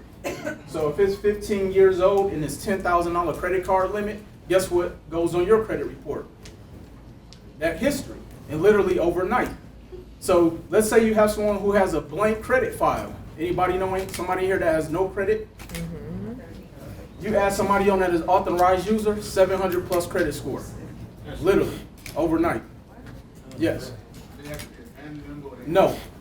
It can be a stranger. All right, class is over. All right, so length of history is extremely important, and I'm really harping on that because that's what banks want to see. You know, people come to me all the time and say, how can I get $250,000 of credit? I look at their profile, they got a year of credit with $500 credit card. And I'm like, why would a bank give you $250,000? You have to build up your profile. And that's what we teach you here at the J. Morrison Academy, is showing you how to strengthen your profile. So, question. Yeah. As far as building up and I guess trying to power up, is it good to say for a credit card if they want to offer you a credit limit increase? Credit limit increase? Yes. So if a credit card company does want to offer you a credit card limit increase, that's fine. But again, I talk to so many people, they get scared of that because they just don't know any better. And that's because, again, we've been taught to look at credit as consumers and not necessarily through building wealth. All right, next is new credit, which is 10%. New credit. And essentially that means if you have a credit file that's 10 plus years and it's been sitting dormant, guess what can happen? They will actually start to close down some of your accounts. So in order to do so, to keep that account looking active and fresh, one, it's okay to apply for new credit from time to time. And two, make sure that you are utilizing the credit lines that you do have. So one of the things I always tell a lot of my clients, because a lot of people always ask me, how many credit cards should you have? And it's really no max. I mean, I have clients that have 40, 50, 60 credit lines, but that's because they're leveraging. So again, they're leveraging their credit. So if you do have multiple credit lines, use it for the things you normally spend cash for. You got to go get some gas. You're going to the gas station or whatever. That way you can just pay it off and really just show that payment history. Now, people also say, if I use the card, should I pay it off in full? It really doesn't matter. The reason they tell you to make small payments is because guess how banks make their money? Interest. They want you to keep a balance. Again, what you don't know can what? This is the stuff that they've been brainwashing us for forever, and we've just been taking it on the chin because we've been distracted by the latest dances and what's going on with the Carters, and I don't even know who else is out there. I don't watch TV. I don't know. But more importantly, understanding 10% of what makes up your credit score is really important. And then the last component is mixture of credit, which is also 10%. 10% of your credit profile is based off a mixture of credit. Going back to that two component, which we gave you guys the answer. What are the two types of credit? You have what? Revolving and installment. Did you know you cannot get a bank loan if you do not have an installment account? You cannot get a bank loan if you do not have an installment account, no matter what your credit score look like. So again, it's not about the score, it's about the what? The credit profile. It's not about the score, it's about the credit profile. Because you can have an 810 credit score, but if you do not have an installment account, no bank will give you a bank loan. So what does that look like? So how many people in here have heard, come out and buy this car to build your credit? How many people know that's false? Buying a car does not help you build your credit. Now, on the same token, who's heard pay your car off and watch your credit score go up? How many people in here know paying off an automobile does not help you build your credit? Paying off an auto loan can actually drop your credit score. I just had a client credit score drop 80 points because she thought she was doing the right thing, because she had nothing else reporting on her profile. Remember, that's why this information is so important. If the only thing she had on her credit was an automobile, that was her what? Payment history, and it didn't equate credit usage, so she was missing 30% of her score. Her length of history, she had the car, let's say it was 5 years, so she had 15% of that. That was her only new account, so her account was doing it. She was missing 10% of that. And then she didn't have a mixture of credit because she didn't have a credit card. So once she paid that auto loan off, her score dropped to a 500. Had never missed a payment. So again, that's why this information is so important, because how many entrepreneurs and business owners and real estate investors we have in here? Your credit is the lifeline to your business. How many people know that? Write that down. Your credit is the lifeline to your business. Think about it. Any seasoned business owners in here that have a brick and mortar, a building or anything, what type of expenses did you have just trying to open up before you even made a profit? That's all he had to say. That's what we do. I'm dead. Think about it. Everything, right? That means everything in our community, right? So you got to rent a building. You need inventory. You got to pay for your business license. You got to pay for your LLC. You got to pay for an accountant. You got to pay for an attorney. Guess what? Some people don't have access to that type of capital to get those things. So imagine if before you even opened the doors of your business, you had $50,000 on credit lines. What could you be able to? What could that do for your business right now? I'm gonna take a poll. Where my business owners at again? Raise your hand and keep them up high. I want y'all to be proud you're entrepreneurs, first of all. How many people, how many of my entrepreneurs in here have at least $5,000 of credit? Keep your hands up. 10,000, 20,000, 30,000, 40, 50, 60. Keep going, man. Keep going. Don't count. It's too many zeros. I gotta keep going. So $60,000 is about the most that someone has in here. So what could $250,000 do for your business right now?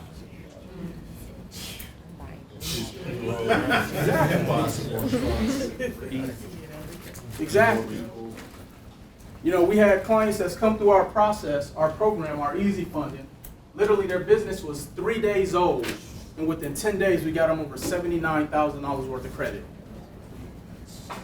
We had clients that were, 21 years old, doesn't even have a job, got over $45,000 for their business right now. Single mothers come through, could have every excuse in the book, but they made the decision. Gotten over $60,000 worth of capital through our easy funding. Married couples went through bankruptcy, thought life was over. How many people know you can dispute a bankruptcy off your credit report? Y'all didn't know that. I want y'all to write this down. I'm gonna give y'all something free. Should I give it to them, King? Yes, give it to us. Now y'all Keep wait. more, not less. Now y'all wait. All right, so you can go to LexisNexis. I'll write this down. Not the car.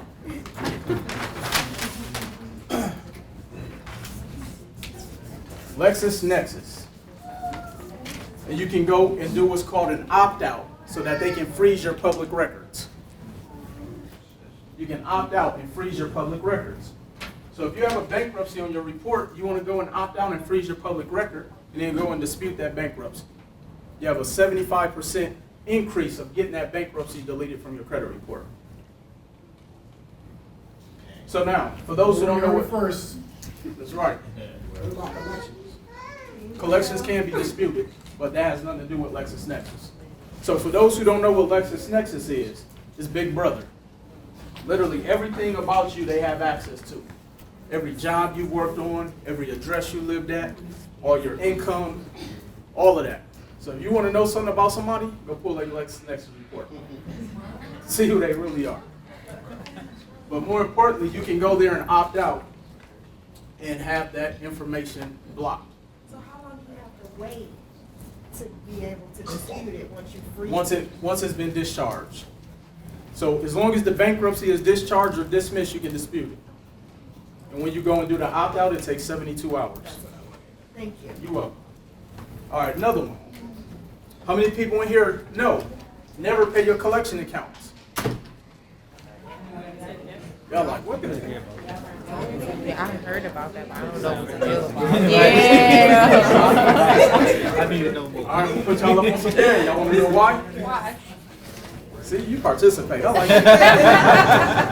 And I didn't pay her to say that. So the reason you don't want to pay your collection accounts is, for one, if the collection account has been sitting dormant for at least 5 years, it doesn't necessarily fall off. That's actually a myth.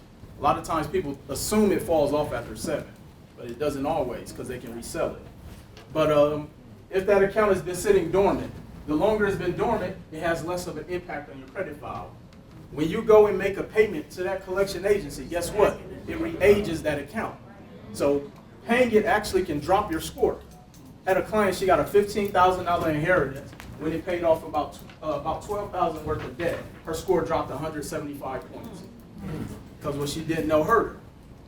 So if you have a collection account, I want you to write this down. It's only 2 things I want you to do.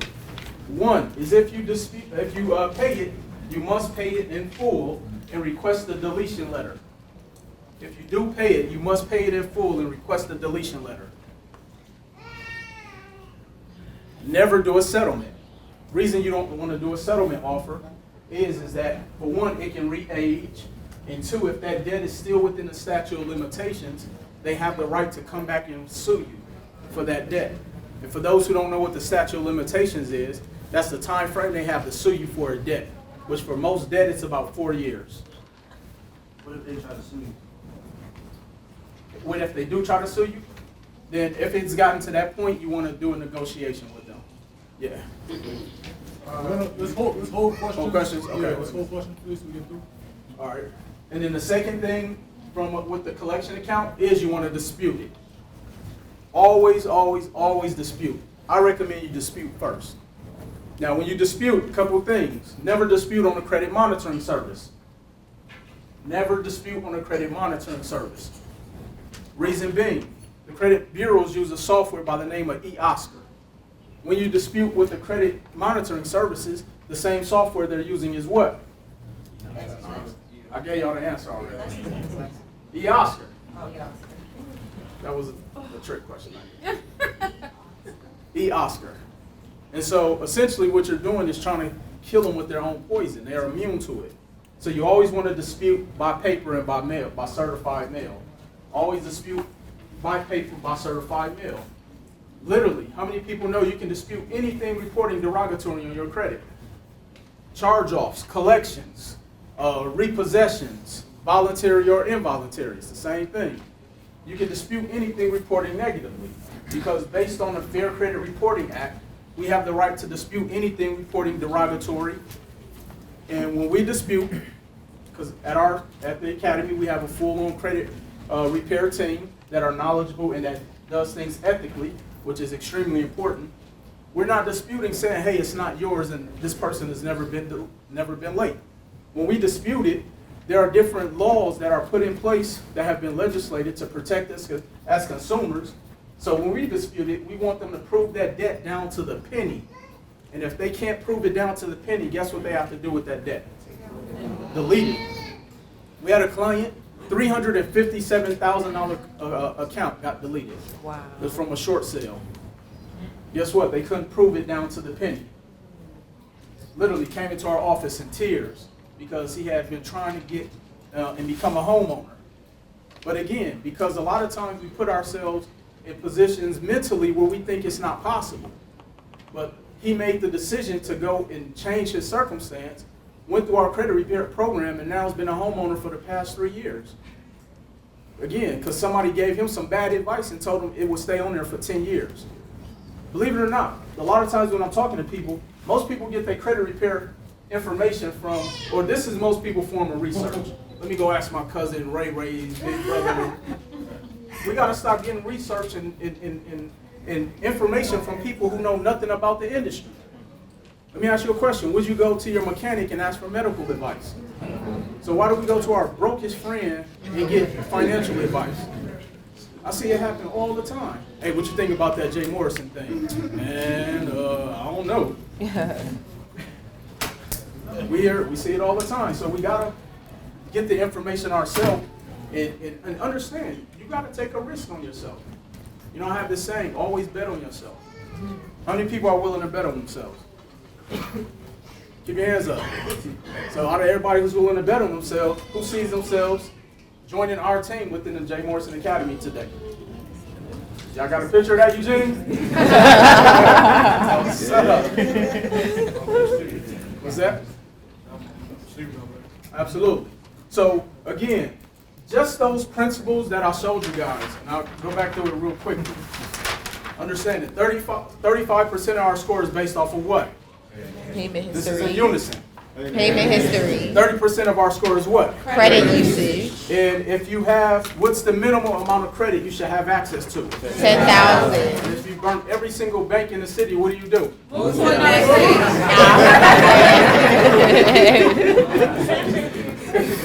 All right.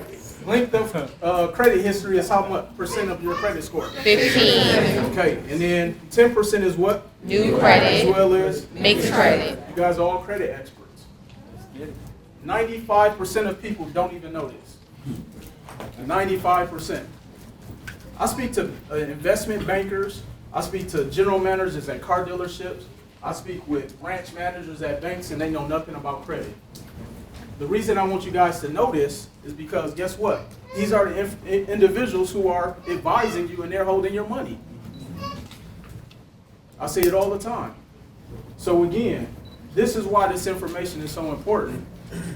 You know, I was watching something, and I'm not going to slander her name, but there was someone who was pumping a prepaid debit card. No disrespect against it, but she was advertising it, telling people it would help them build their FICO score. Debit cards do not help you build your FICO score. And this person was quote unquote credible in the banking industry. These bank individuals know very little about credit. They're there to push their product, which is to get us to open more bank accounts and different things like that. All right, so we want to take some questions? Oh, no. All right. Are you wrapped? Oh, I mean, I can go for about 3-4 more hours. Let's see where we at. We got, let me see.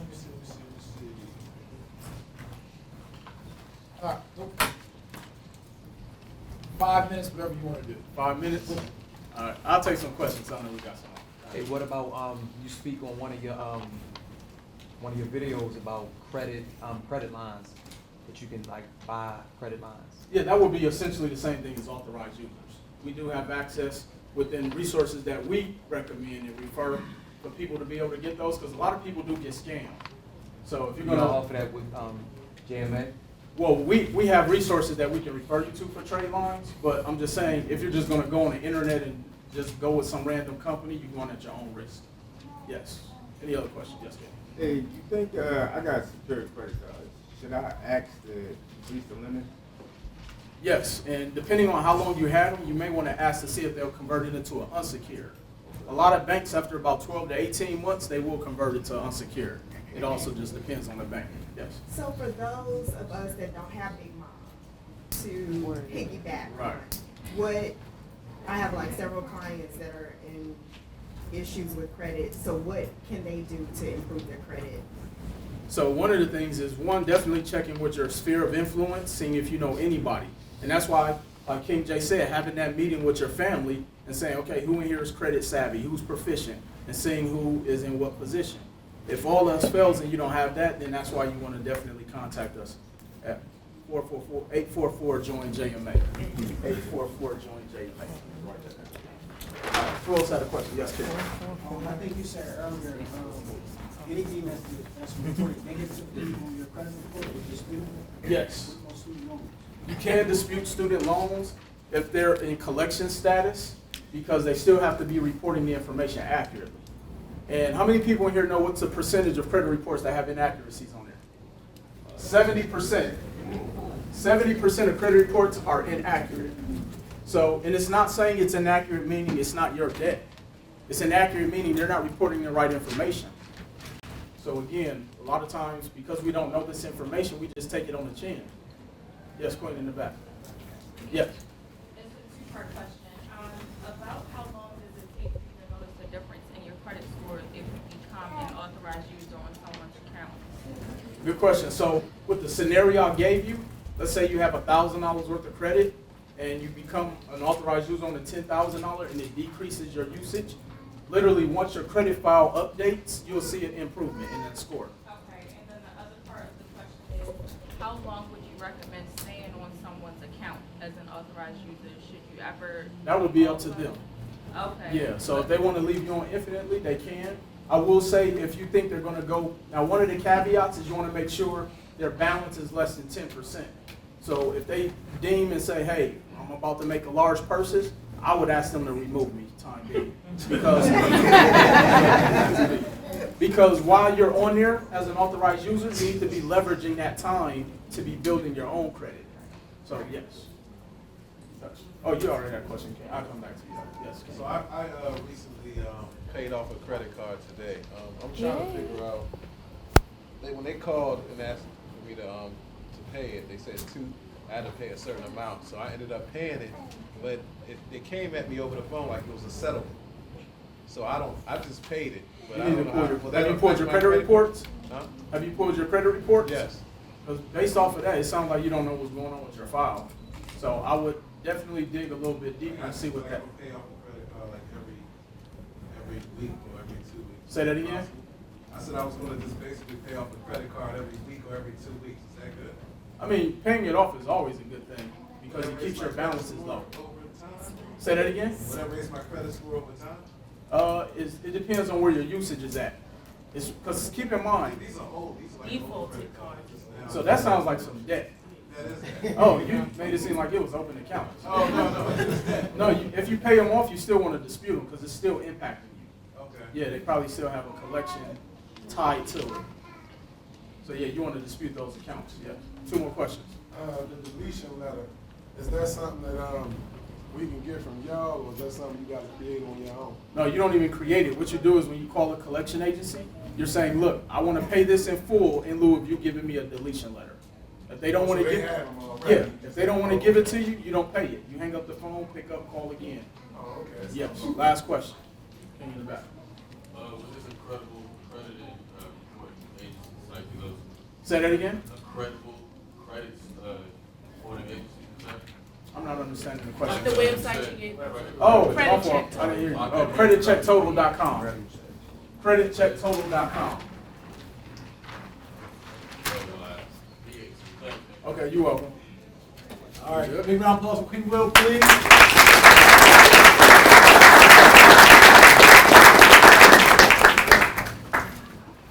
So we're gonna first of all, everybody on your feet, please. And some of y'all already on your feet, but everybody on your feet, please. Right, exactly. Stretch it out. So last night we got about a half hour left.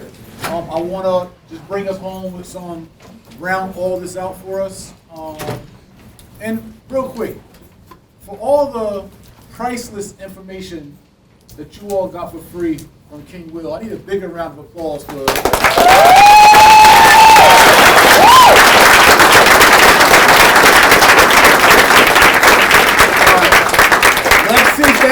Stay on your feet. Thank you for that, because he deserves it. Like, listen, I'm not slow. I know the value of it. You know what I'm saying? I'm not slow. Right. I know the value of what you all can do with that. And I'm going to show you how you can actually apply it into your real lives, a lot of those strategies. But let's see if we remember what the definition of wealth is. I'm not even going to tell y'all. Let's see if y'all know. So we're going to go to our east side first.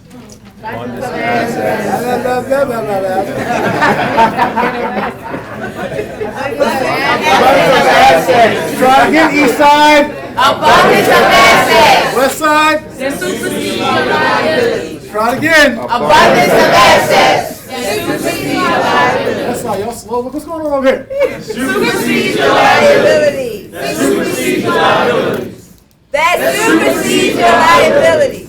Abundance of assets. That supersedes your liabilities. All right, everybody together. Abundance of assets that supersedes your liabilities. Perfect. Have a seat, please.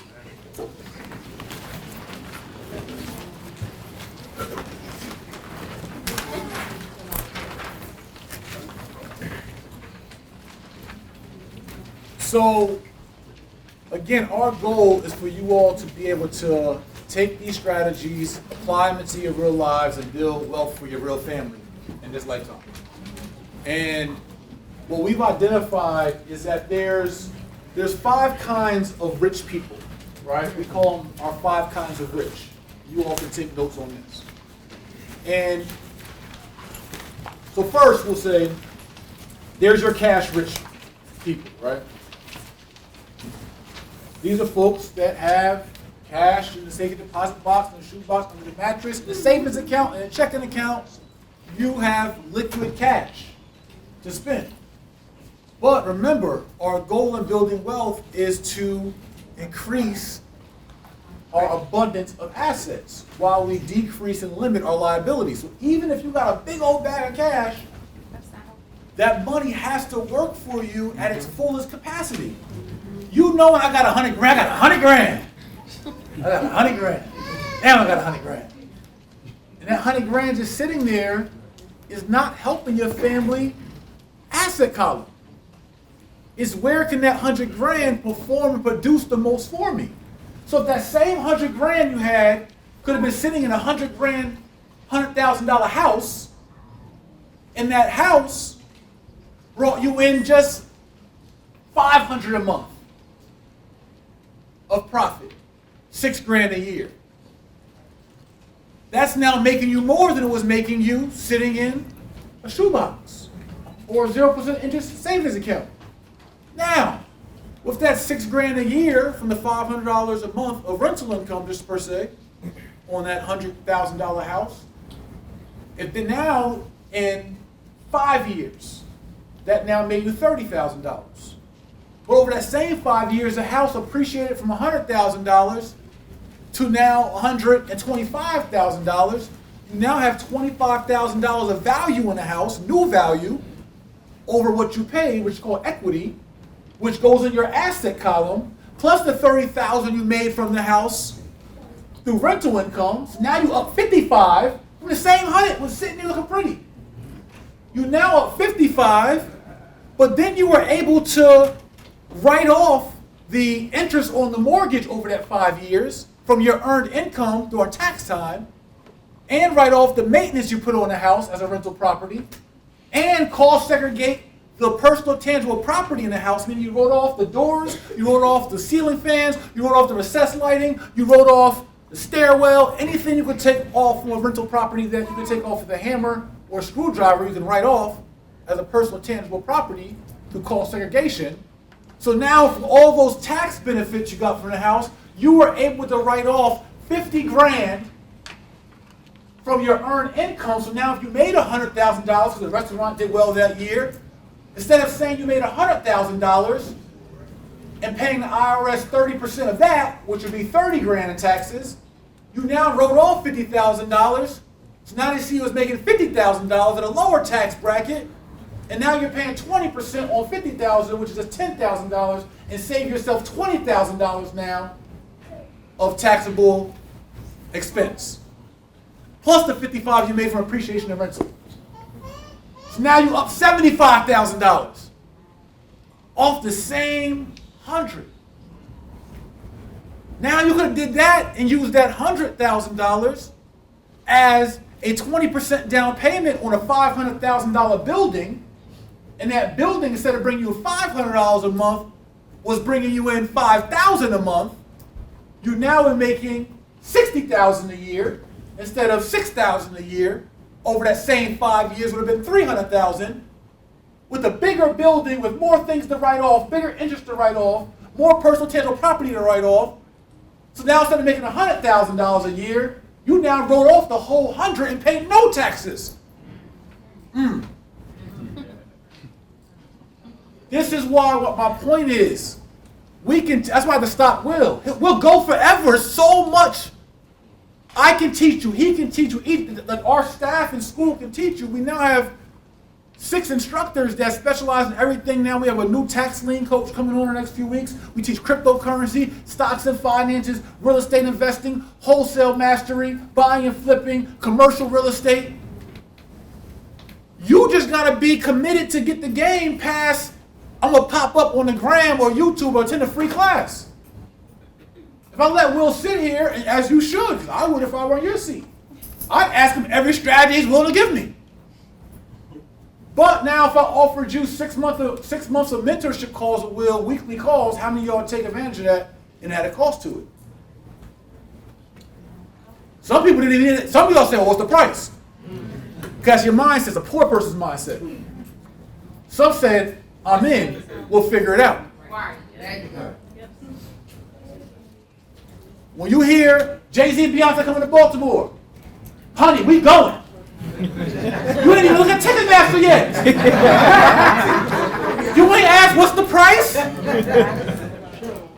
You that hype about that to hear some songs you done already heard. To a concert you done already been to.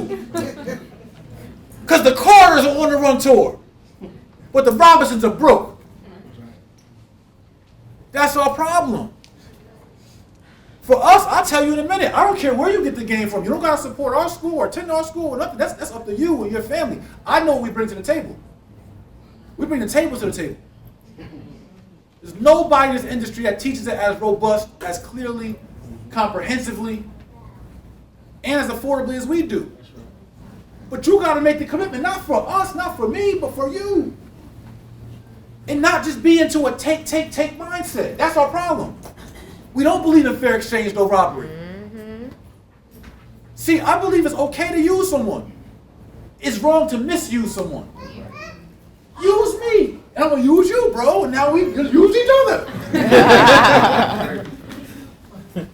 But don't be in the mindset that we have had to survive in our community conditions, in the mindset of it's about how you can get over.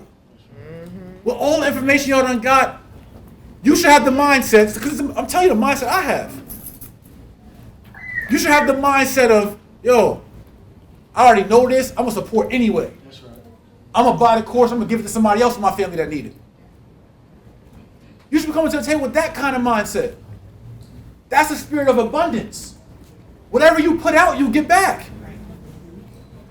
So if you put out cheap, you get back what? Cheap. You put out get over, you get back what? You put out manipulation, you get back what? Well, you put out abundance, you get back what? Sow the seeds. So I'm saying sow the seeds into your real life, sow the seeds into your family. So when I gave you some game on the cash rich side. That's just off the top. That's just what I know. Like, I don't use PowerPoints. It's really my way of showing off. I don't need a clicker.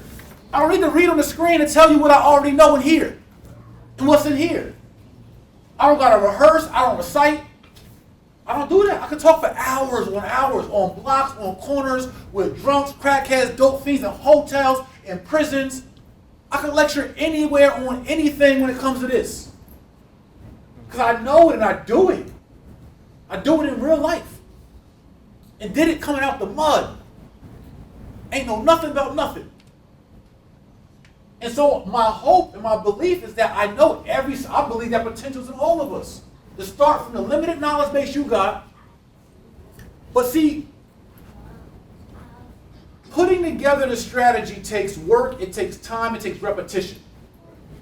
So you can learn what Will just taught you, but embodying it and embedding it where Will could just spit it on the top of the dome and you know it like that for your family, so you can sit back and be like, nah, wrong chess move. This chess out here to us, it's all chess moves. I know tons about credit. Had one of the top videos on YouTube on credit for several years, top 10. Made millions off credit. My queen come to me and ask me something about credit, I say, "Man, call Will." I believe in being an expert at hiring experts.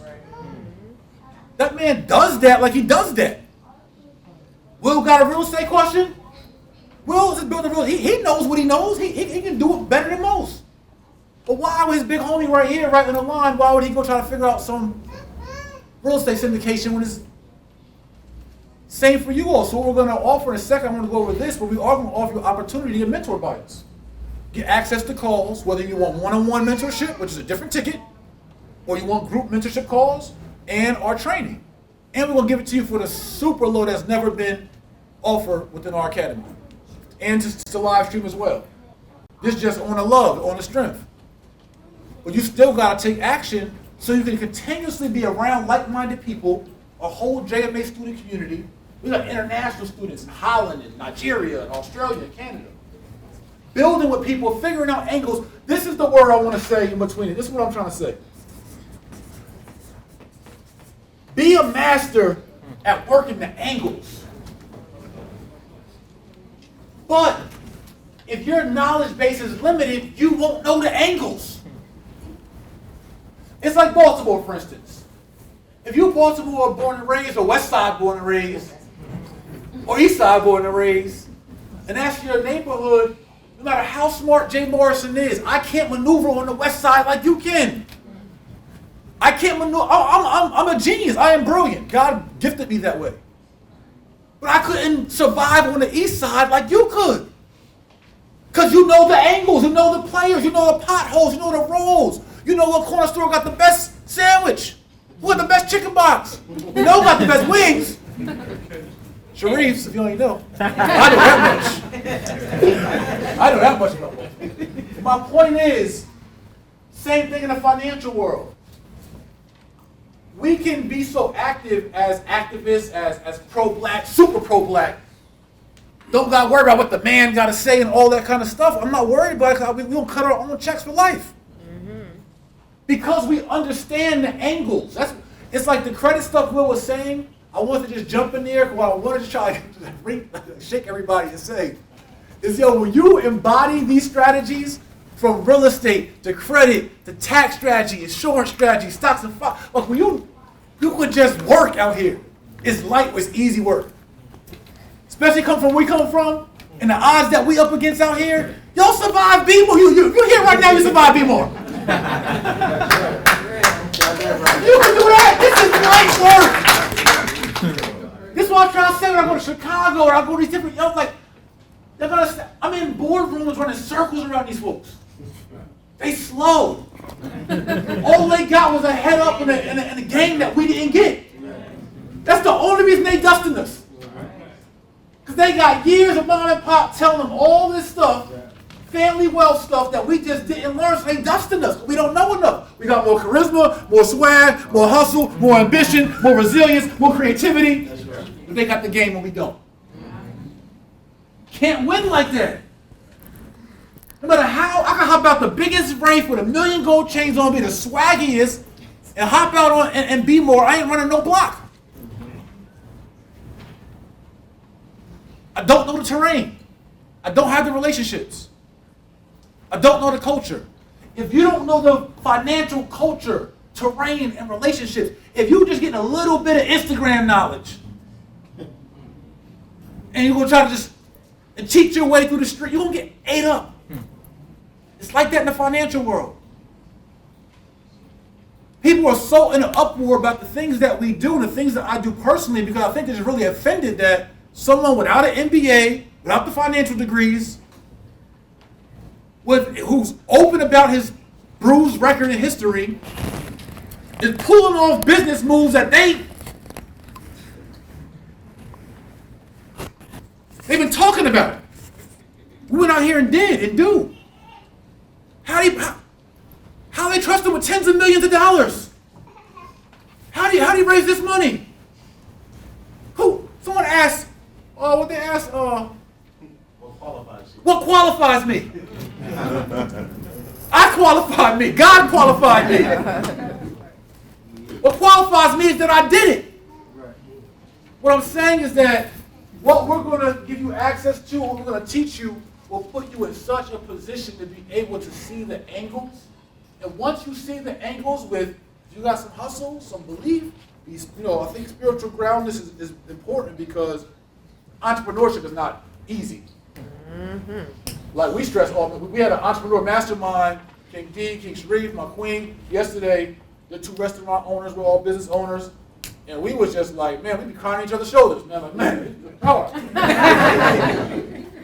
Entrepreneurship is not, it's going to be some sweat. You're going to have some valleys, some peaks. But they're yours, though. You're owning them. It's your war scars, it's your battle. You're doing it for your family. So they can have a little something better than what we had. My same daughter that laid in the bed at trap houses while I bagged up coke is now going to one of the top colleges in the country. It's a foreign exchange student. International relations student. Just so she can have a little something different life experience than what I had. And yeah, so she can learn. My daughter also got a 780 credit score. 19 years old. Can go open whatever business, do whatever line of credit she wants, setting her up so when she graduates, she's getting her first property. Well, she already owns property in a company that I own. Already owns 28 units at 19 years old. Just put her in a better situation so she can put my grandbabies in a better situation. But I was saying the reason why I teach it, we teach it so fluidly, why we're so passionate about it, and why we execute it at such a high level is because we just get the angle. We immerse ourselves in the business. I learned things, I sat there and watched the whole lesson. I learned things from Will's credit lesson that I didn't know today. I learned 2 things. So we're constantly doing. Will, he be locked in on mine. This thing is a lifestyle, is my point. When you want to get financially literate, it's a lifestyle because it's constantly evolving. Laws are changing. Different businesses. Cryptocurrency is now here. This is now here. How does that work? How does it all play into my wealth wheel? Credit laws change. Regulations change. You can't be no part-time hustler in this. You got to be committed to the journey is my point. So we have our cash-rich folks. Then we have those who we call asset-rich. Asset-rich, you might have the IRA, the 401k, right? Like you might not be able to go in your pocket and pull out no cash. But you know you got, bro, she's like, like me. I talked to one of my coaching clients. He invested in himself, got my coaching for a year long of one-on-one coaching with me, which gets you my personal phone number, email, and private meetings. But he spent the last of his cash to do it, but he wasn't broke. He had $232,000 in the IRA, but doesn't understand the angles of how to redirect his IRA to a self-directed IRA, to a checkbook LLC, to invest that money in the property, refinance that money, pull the money back out, use the profits, put it back up to the IRA, and get the tax benefits from it. But I do.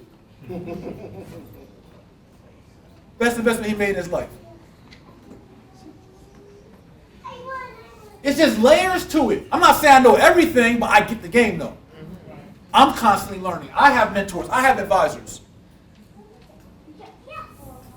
So we got our asset-rich folks. Folks that got the IRAs, the 401ks, the pensions, the mutual funds.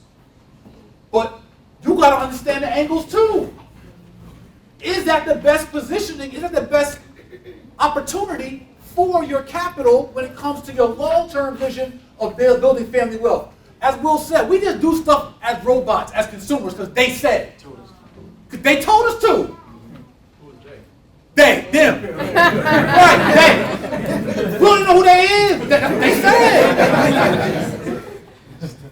We invest our money, we treat our credit, we just do things as a people that they just said.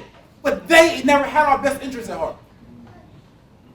They said put our money in here. They said spend credit like this. They said don't get no cars. They said. So you got those folks who are asset rich. We want to give you the angles, show you the strategies and how to maximize this opportunity so it's better for you, not they. Then we have those, as Will just talked about, people who are credit rich. They don't even know they're rich. Those who have strong credit profiles. But you can have a strong credit profile, and yes, we can get you access to capital, but if you don't know the angles of how to invest the capital and how it plays to your carrying costs of your credit, so it still turns to an ROI, you're going to make a poor decision. What we love about credit is that all credit can be what? What's my 3 R's? Let's say it together. Rebuild. Rebuild. Restore. Restore. And repair. Repair. All credit can be rebuilt. Rebuild. Restore. Restore. And repair. Repair. We don't say this, I want to make this disclosure. We're never saying that anyone don't care about credit, treat it loosely, burn credit. Not, come on, we operate off integrity and high frequency. What we're saying is that if you understand the angles and the strategies, and you have a strong, healthy credit profile, being credit rich, you can go build up your asset column off of that. But the worst case scenario, forget what they ever told you. Jay said. Not they said, Jay said. The worst case scenario, why I love it, is that you can get an $8 million loan. $8 million line of credit. Go start a legitimate business opportunity, or building, or franchise, or multiple things. And Korea could attack America, the market could crash, you can get sick, God forbid, right? Things happen. Your partner embezzled money, whatever, right? You screwed it all up. $8 million. What's going to happen? What's the worst thing going to happen? Huh? They will send you a letter in the mail. You don't mess up $8 million in folks' money, and they're going to send you a letter in the mail. Nobody coming at you. Nobody pulling up on you. You ain't got to wear no vest under the joint. You don't mess up a bag of $8 million. They sent you a letter. You owe somebody $8 in Baltimore. It's going to be a problem. My $8, yo. So what I'm saying, though, that's the brilliance of this world. And then, yes, you'll file bankruptcy. You'll get that bankruptcy removed one day and dispute it one day. But while you did that, you already put your family in position, so now your wifey, it's on her now. Or your sister, or your child, or your whoever. So, okay, I'm going to pause right now. We're building my joint. You up next.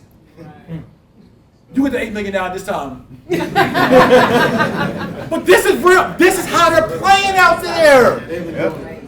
They're not tripping. We are. They put this little magical spell on us, man, and we it's the movie Get Out. It's like, we like, oh man, you done messed, see, I told you, messing around with Jay Marshall, and Bill bought a house and messed up, see, I told you that. Telling you from his mama basement about why he shouldn't be. And you like, yeah, man, I know I should have tried that, man. Instead of thinking like, you know what, Dad, what didn't go right? Oh, I should have got the mentorship instead of trying on Instagram. Or what didn't go right? Okay, I didn't get 3 comps. Or what didn't go right? I didn't get 3 contracts. What didn't go right? I didn't interview my attorneys correctly. What didn't go right? I had the wrong realtor. What didn't go right? The market dipped. What didn't... Refocusing, resquaring, being a mature adult, mature. That's what Malcolm X said we have to be. It's meant to be more politically mature, more economically mature. We're economically exploited because we're economically immature. And they know it. We're little babies out here economically. And we treat they like daddy. So instead of trying something, working the angles, getting the mentorship, the education, like trying, making a good, hard, real try. And then it not working, and us saying, all right, dust myself off. Just like we do with everything else in life. We try dating somebody, it don't work, we still go back out there. We go out there and fight, get beat up, we still, hey, put them back up. You try a hairstyle, that bob ain't it. You go back again for the cornrows. You gotta treat building your family wealth the same way. Not every venture's gonna work out. Grow the hell up. But be in position because you approached it with that mind frame maturely, knowing it might not work, but I have a great chance of working because I got the training, the mentorship, the coaching, the professional team. I see the angles. I informed myself. And I gave it my best shot. It didn't work. all right, I'm going to assess this with my mentor and find out why this didn't work, or with my group of mastermind folks, of like-minded individuals who actually care about progressing their family instead of hanging with people that don't care about nothing but. Think about the 5 people you hang around the most, what they on, what they about. So now you can assess your situation, but while you're assessing why that situation may have failed, or not even failed, why it was a learning lesson, I lost $150,000 last year investing because I was rushing, which was a great, very expensive, but great learning lesson. Because now that we're in a position to have millions to invest, I saw what my error was with the $150,000. That was because I was rushing, putting the wrong people in place, and I was allowing my public influence to peer pressure me to move faster than I wanted to move. Because I'm Jay Morrison, I'm supposed to do this. Right, Kev? He was there, he saw. There were great real estate deals, great opportunities, but I was moving at a faster pace than my operation really allowed me to. But I felt that because I was Mr. Real Estate, new to Atlanta, I needed to go acquire Atlanta real estate. So I just went out making a bunch of hasty moves. First time losing money in a long time. But I'm happy for it because now, I just told everyone, with Tulsa, look.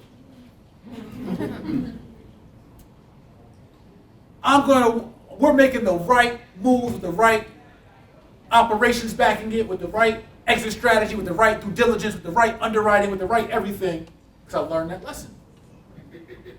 That's how you got to treat entrepreneurship. So we got our asset rich, credit rich, cash rich. Then you have those of us who are equity rich. And mind you, some of you might be a few of these. We have those who are credit rich. We got 1. I'll put the one up here. 2, 3, 4. Equity rich. Some of you own properties, your own home, might have inherited property from family, inherited land somewhere. You have equity in your home or asset, but you don't know how to turn that property you've been living in for the last 7 years that went up in value now because they gentrified your neighborhood, and you got 70 grand sitting in your house, but you don't know how to tap into it the right way, most effective way to go execute it in the market so that 70 grand is making you more than what it's doing sitting in your house right now. You got those folks that are equity rich, but don't got the strategy, don't got the mentorship, don't got the angles, don't got the training. And then we have my favorite is those who are rich in ambition. Meaning you ain't got nothing right now. You got equity, your credit messed up, you got assets, no 401k, barely got some cash, but you're willing to go get it though. That's right. Those who are rich in ambition. My favorite one. Because many don't know, after I made millions in real estate, and Jim Jones' album Out was balling, I had a epidemic of spending money fast. I was making over $70,000 a month. Had a lot of liquid cash, millions in a portfolio, and blew through it in a blink of an eye. Because I didn't have the right mentality. Because I wanted to show everyone how much I had by spending and consuming. Again, my lifestyle, I was making more money, so my lifestyle increased. My flights changed. My hotel stays changed. And so I was financially irresponsible. The market also crashed. I thought the money would always come in like it was. I was new to real estate, only 4 years in. I never experienced a market dip, never even knew about a market dip. The market crashed and so did I. Filed for bankruptcy, flat broke, had to send my 750 Li Beamer back, couldn't even afford the car note, had no car. Approaching 30 years old, didn't even have a car. Grown man. After having money since I was 15 from the street into real estate. Always had a bag. And I had to find what's deep within me to go muster it up and go get it back. Starting at early 30s. In the last 6-7 years, built a multi-million-dollar empire again.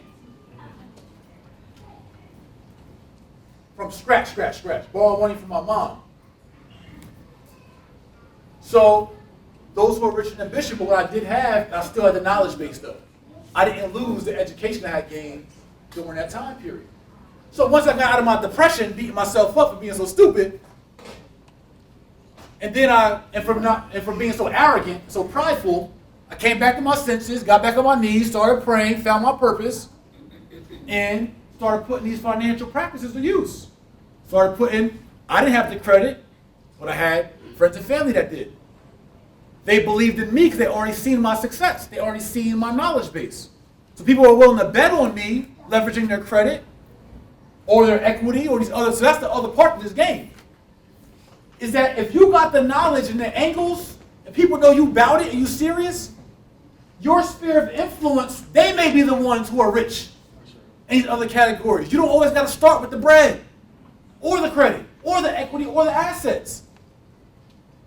But be enough of a value because of what you know and your ability to execute on angles and have integrity that people are willing to bet on you. And that's what's called, partnerships, joint ventures, and syndications. So this is how I want you all to see the game. So I didn't get an opportunity to teach our real estate investment strategies, and it'll be a whole other thing. But you do have an opportunity still to learn them from me. You'll be able to learn real estate wholesaling. One, how to start your real estate business. We believe in doing business with the business. That's one of the first rules of business, have a business. Formalizing your business, branding your business.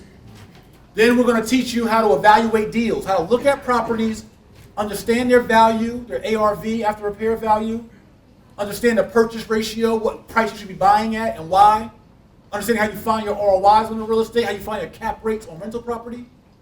We'll teach you all that in our course, as well as being a landlord, how to interview attorneys, contractors, how to negotiate deals, understanding financing, hard money, soft money, conventional loans, traditional loans, VA loans, private partnerships, private money.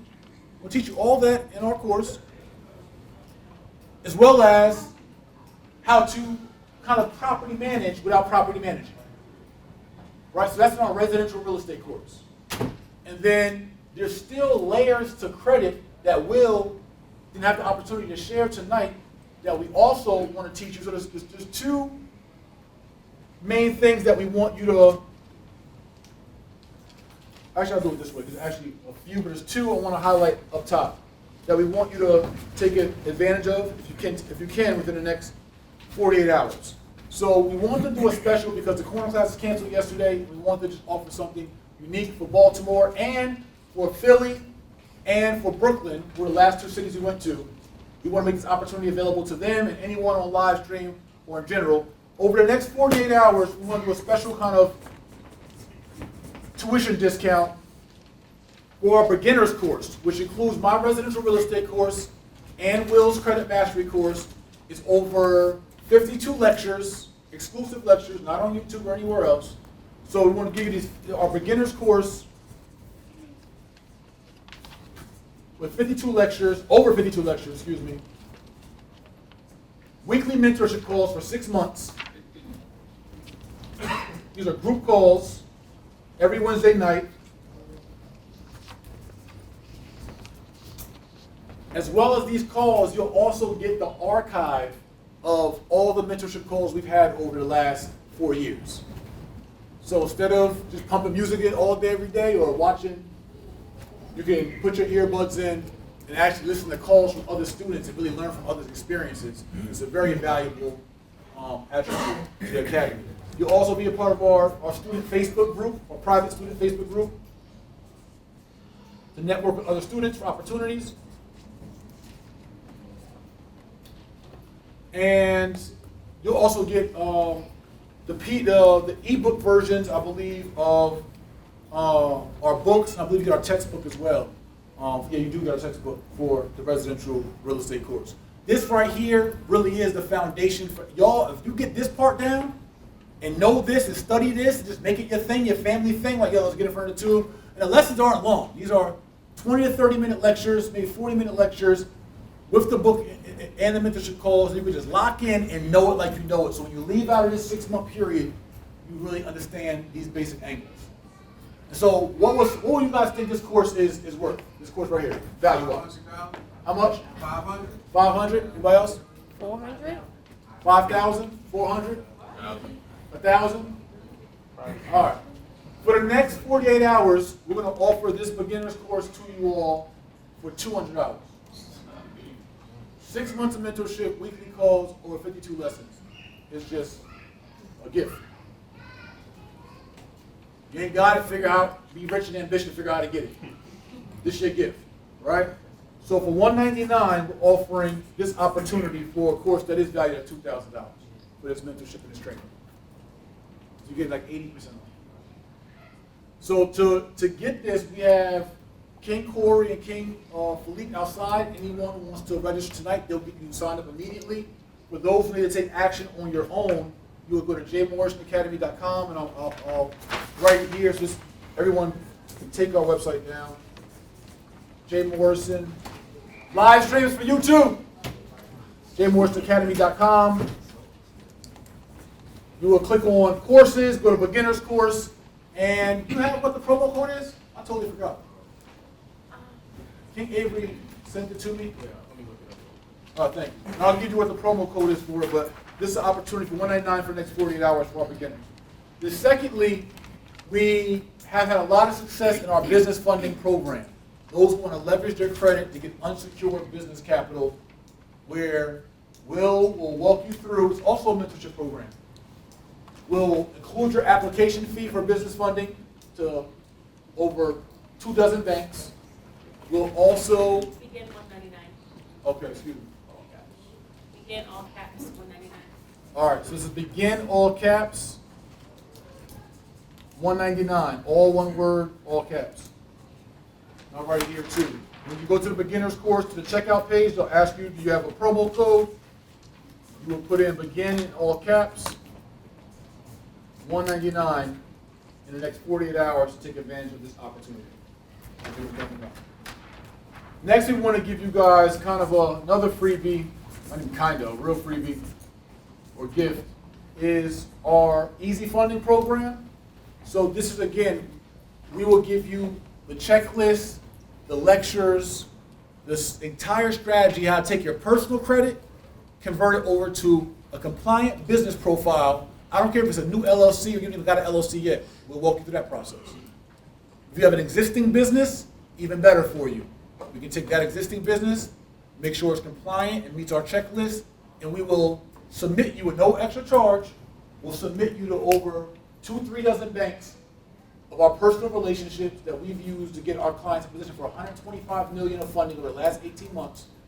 And we'll submit you to our Easy Funding program and teach you how to do it. All in this program, we get all those, so you get your bank submission, you get your business checklist. All right, this is with, again, funding with no W-2s, no bank statements, no tax returns, no employment verification, none of that needed. This is pretty much stated income, no doc funding.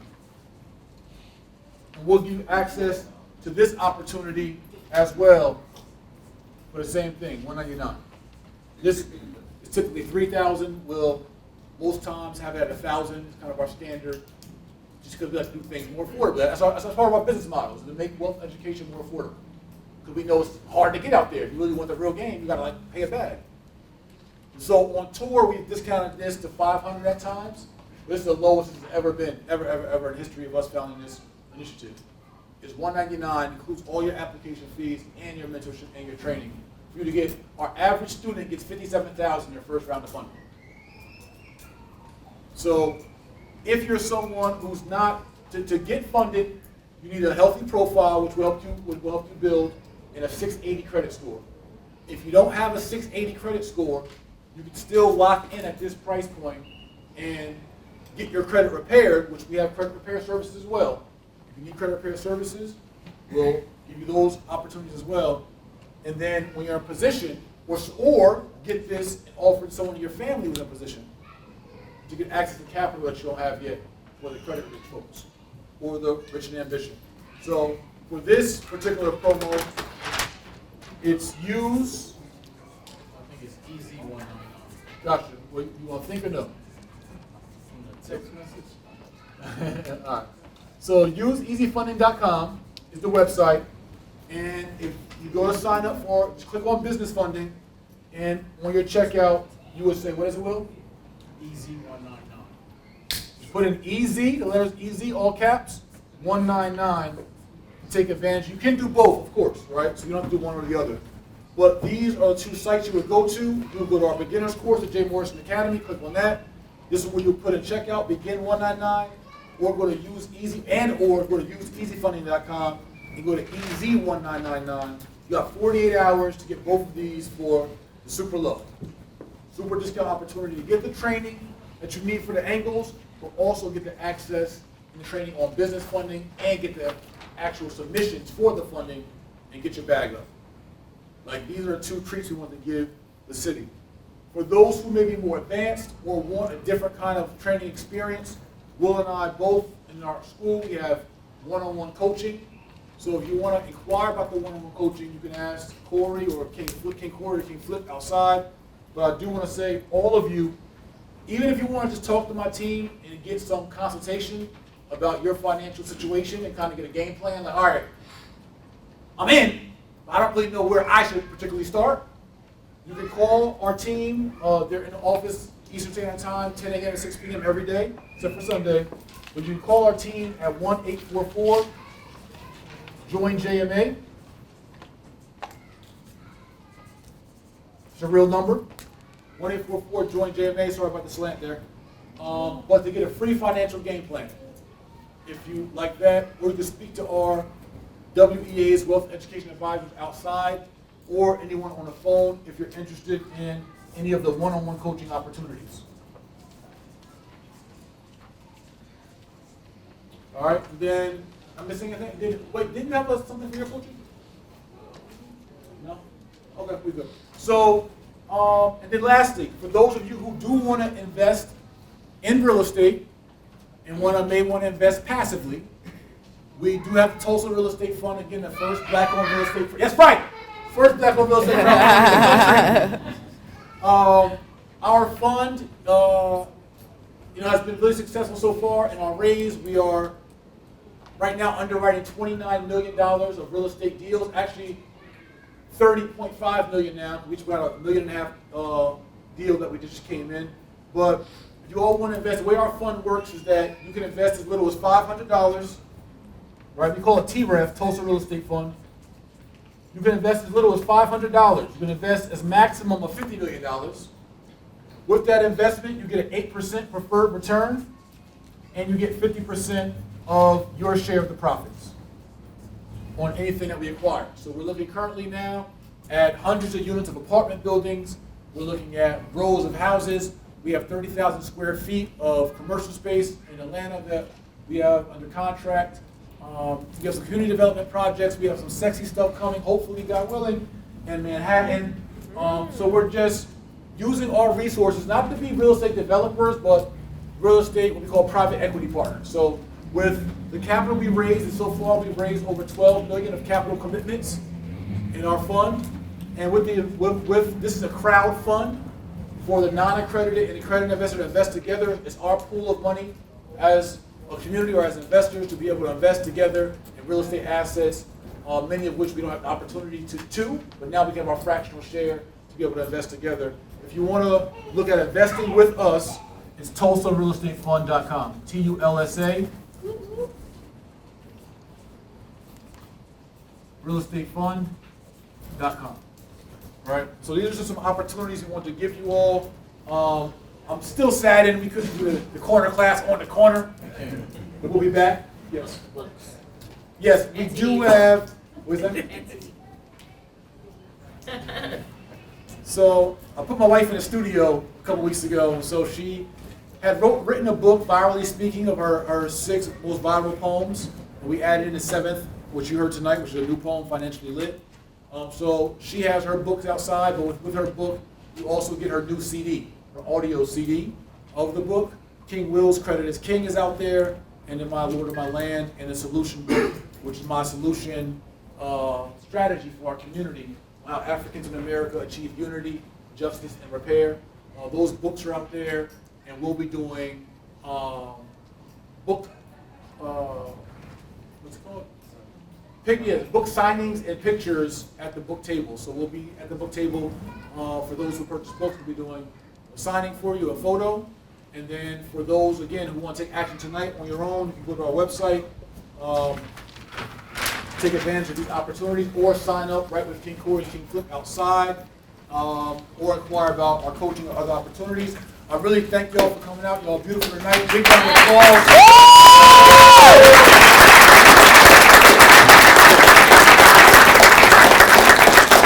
So before we wrap, I want to see if y'all remember 3 things that we did today. So 1, the whole room together. What's the definition of wealth? All right.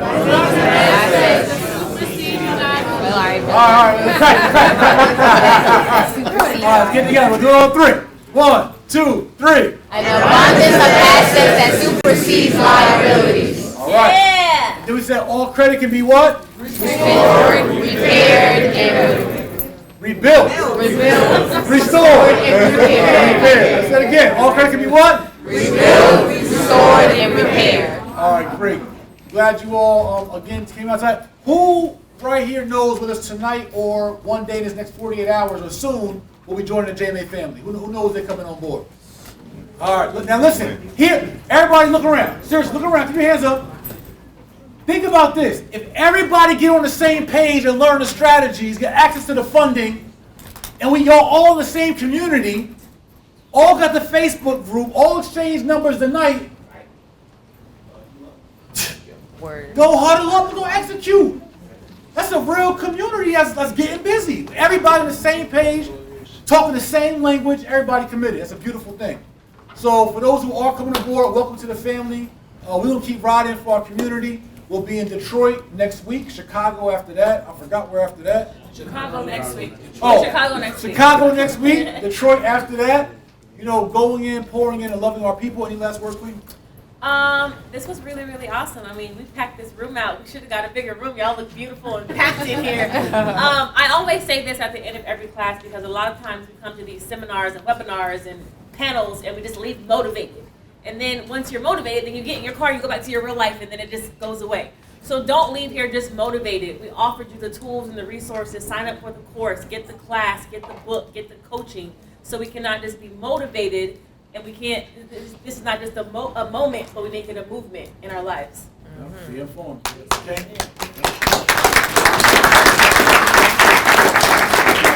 The only thing I just want to say is I appreciate everybody coming out. Y'all rocked with us for 3 hours. Yeah. As on a Wednesday night. So, I mean, I definitely salute everybody who came out, who've been supporting the whole movement. So, you know, definitely, hopefully you guys, you know, applaud yourself and just take action. You know? Yep, Absolutely. Let's remember, like, we got to be the CEOs for our last name. Nobody going to do that for you but you. Or you're going to leave it to your babies. Nothing works unless you do. All right, so everybody to your feet. Let's end with a bang real quick, please. Always like good energy, good frequency. Oh yeah, where's my phone? I want a little snappy snap.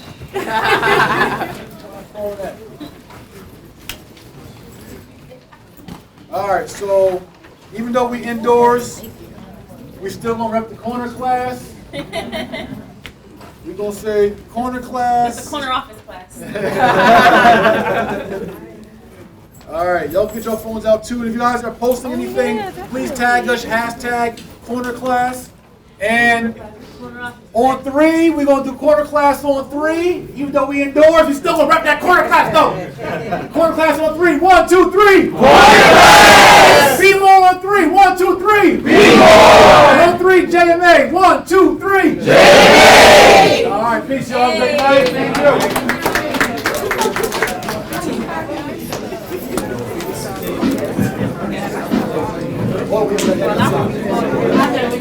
you.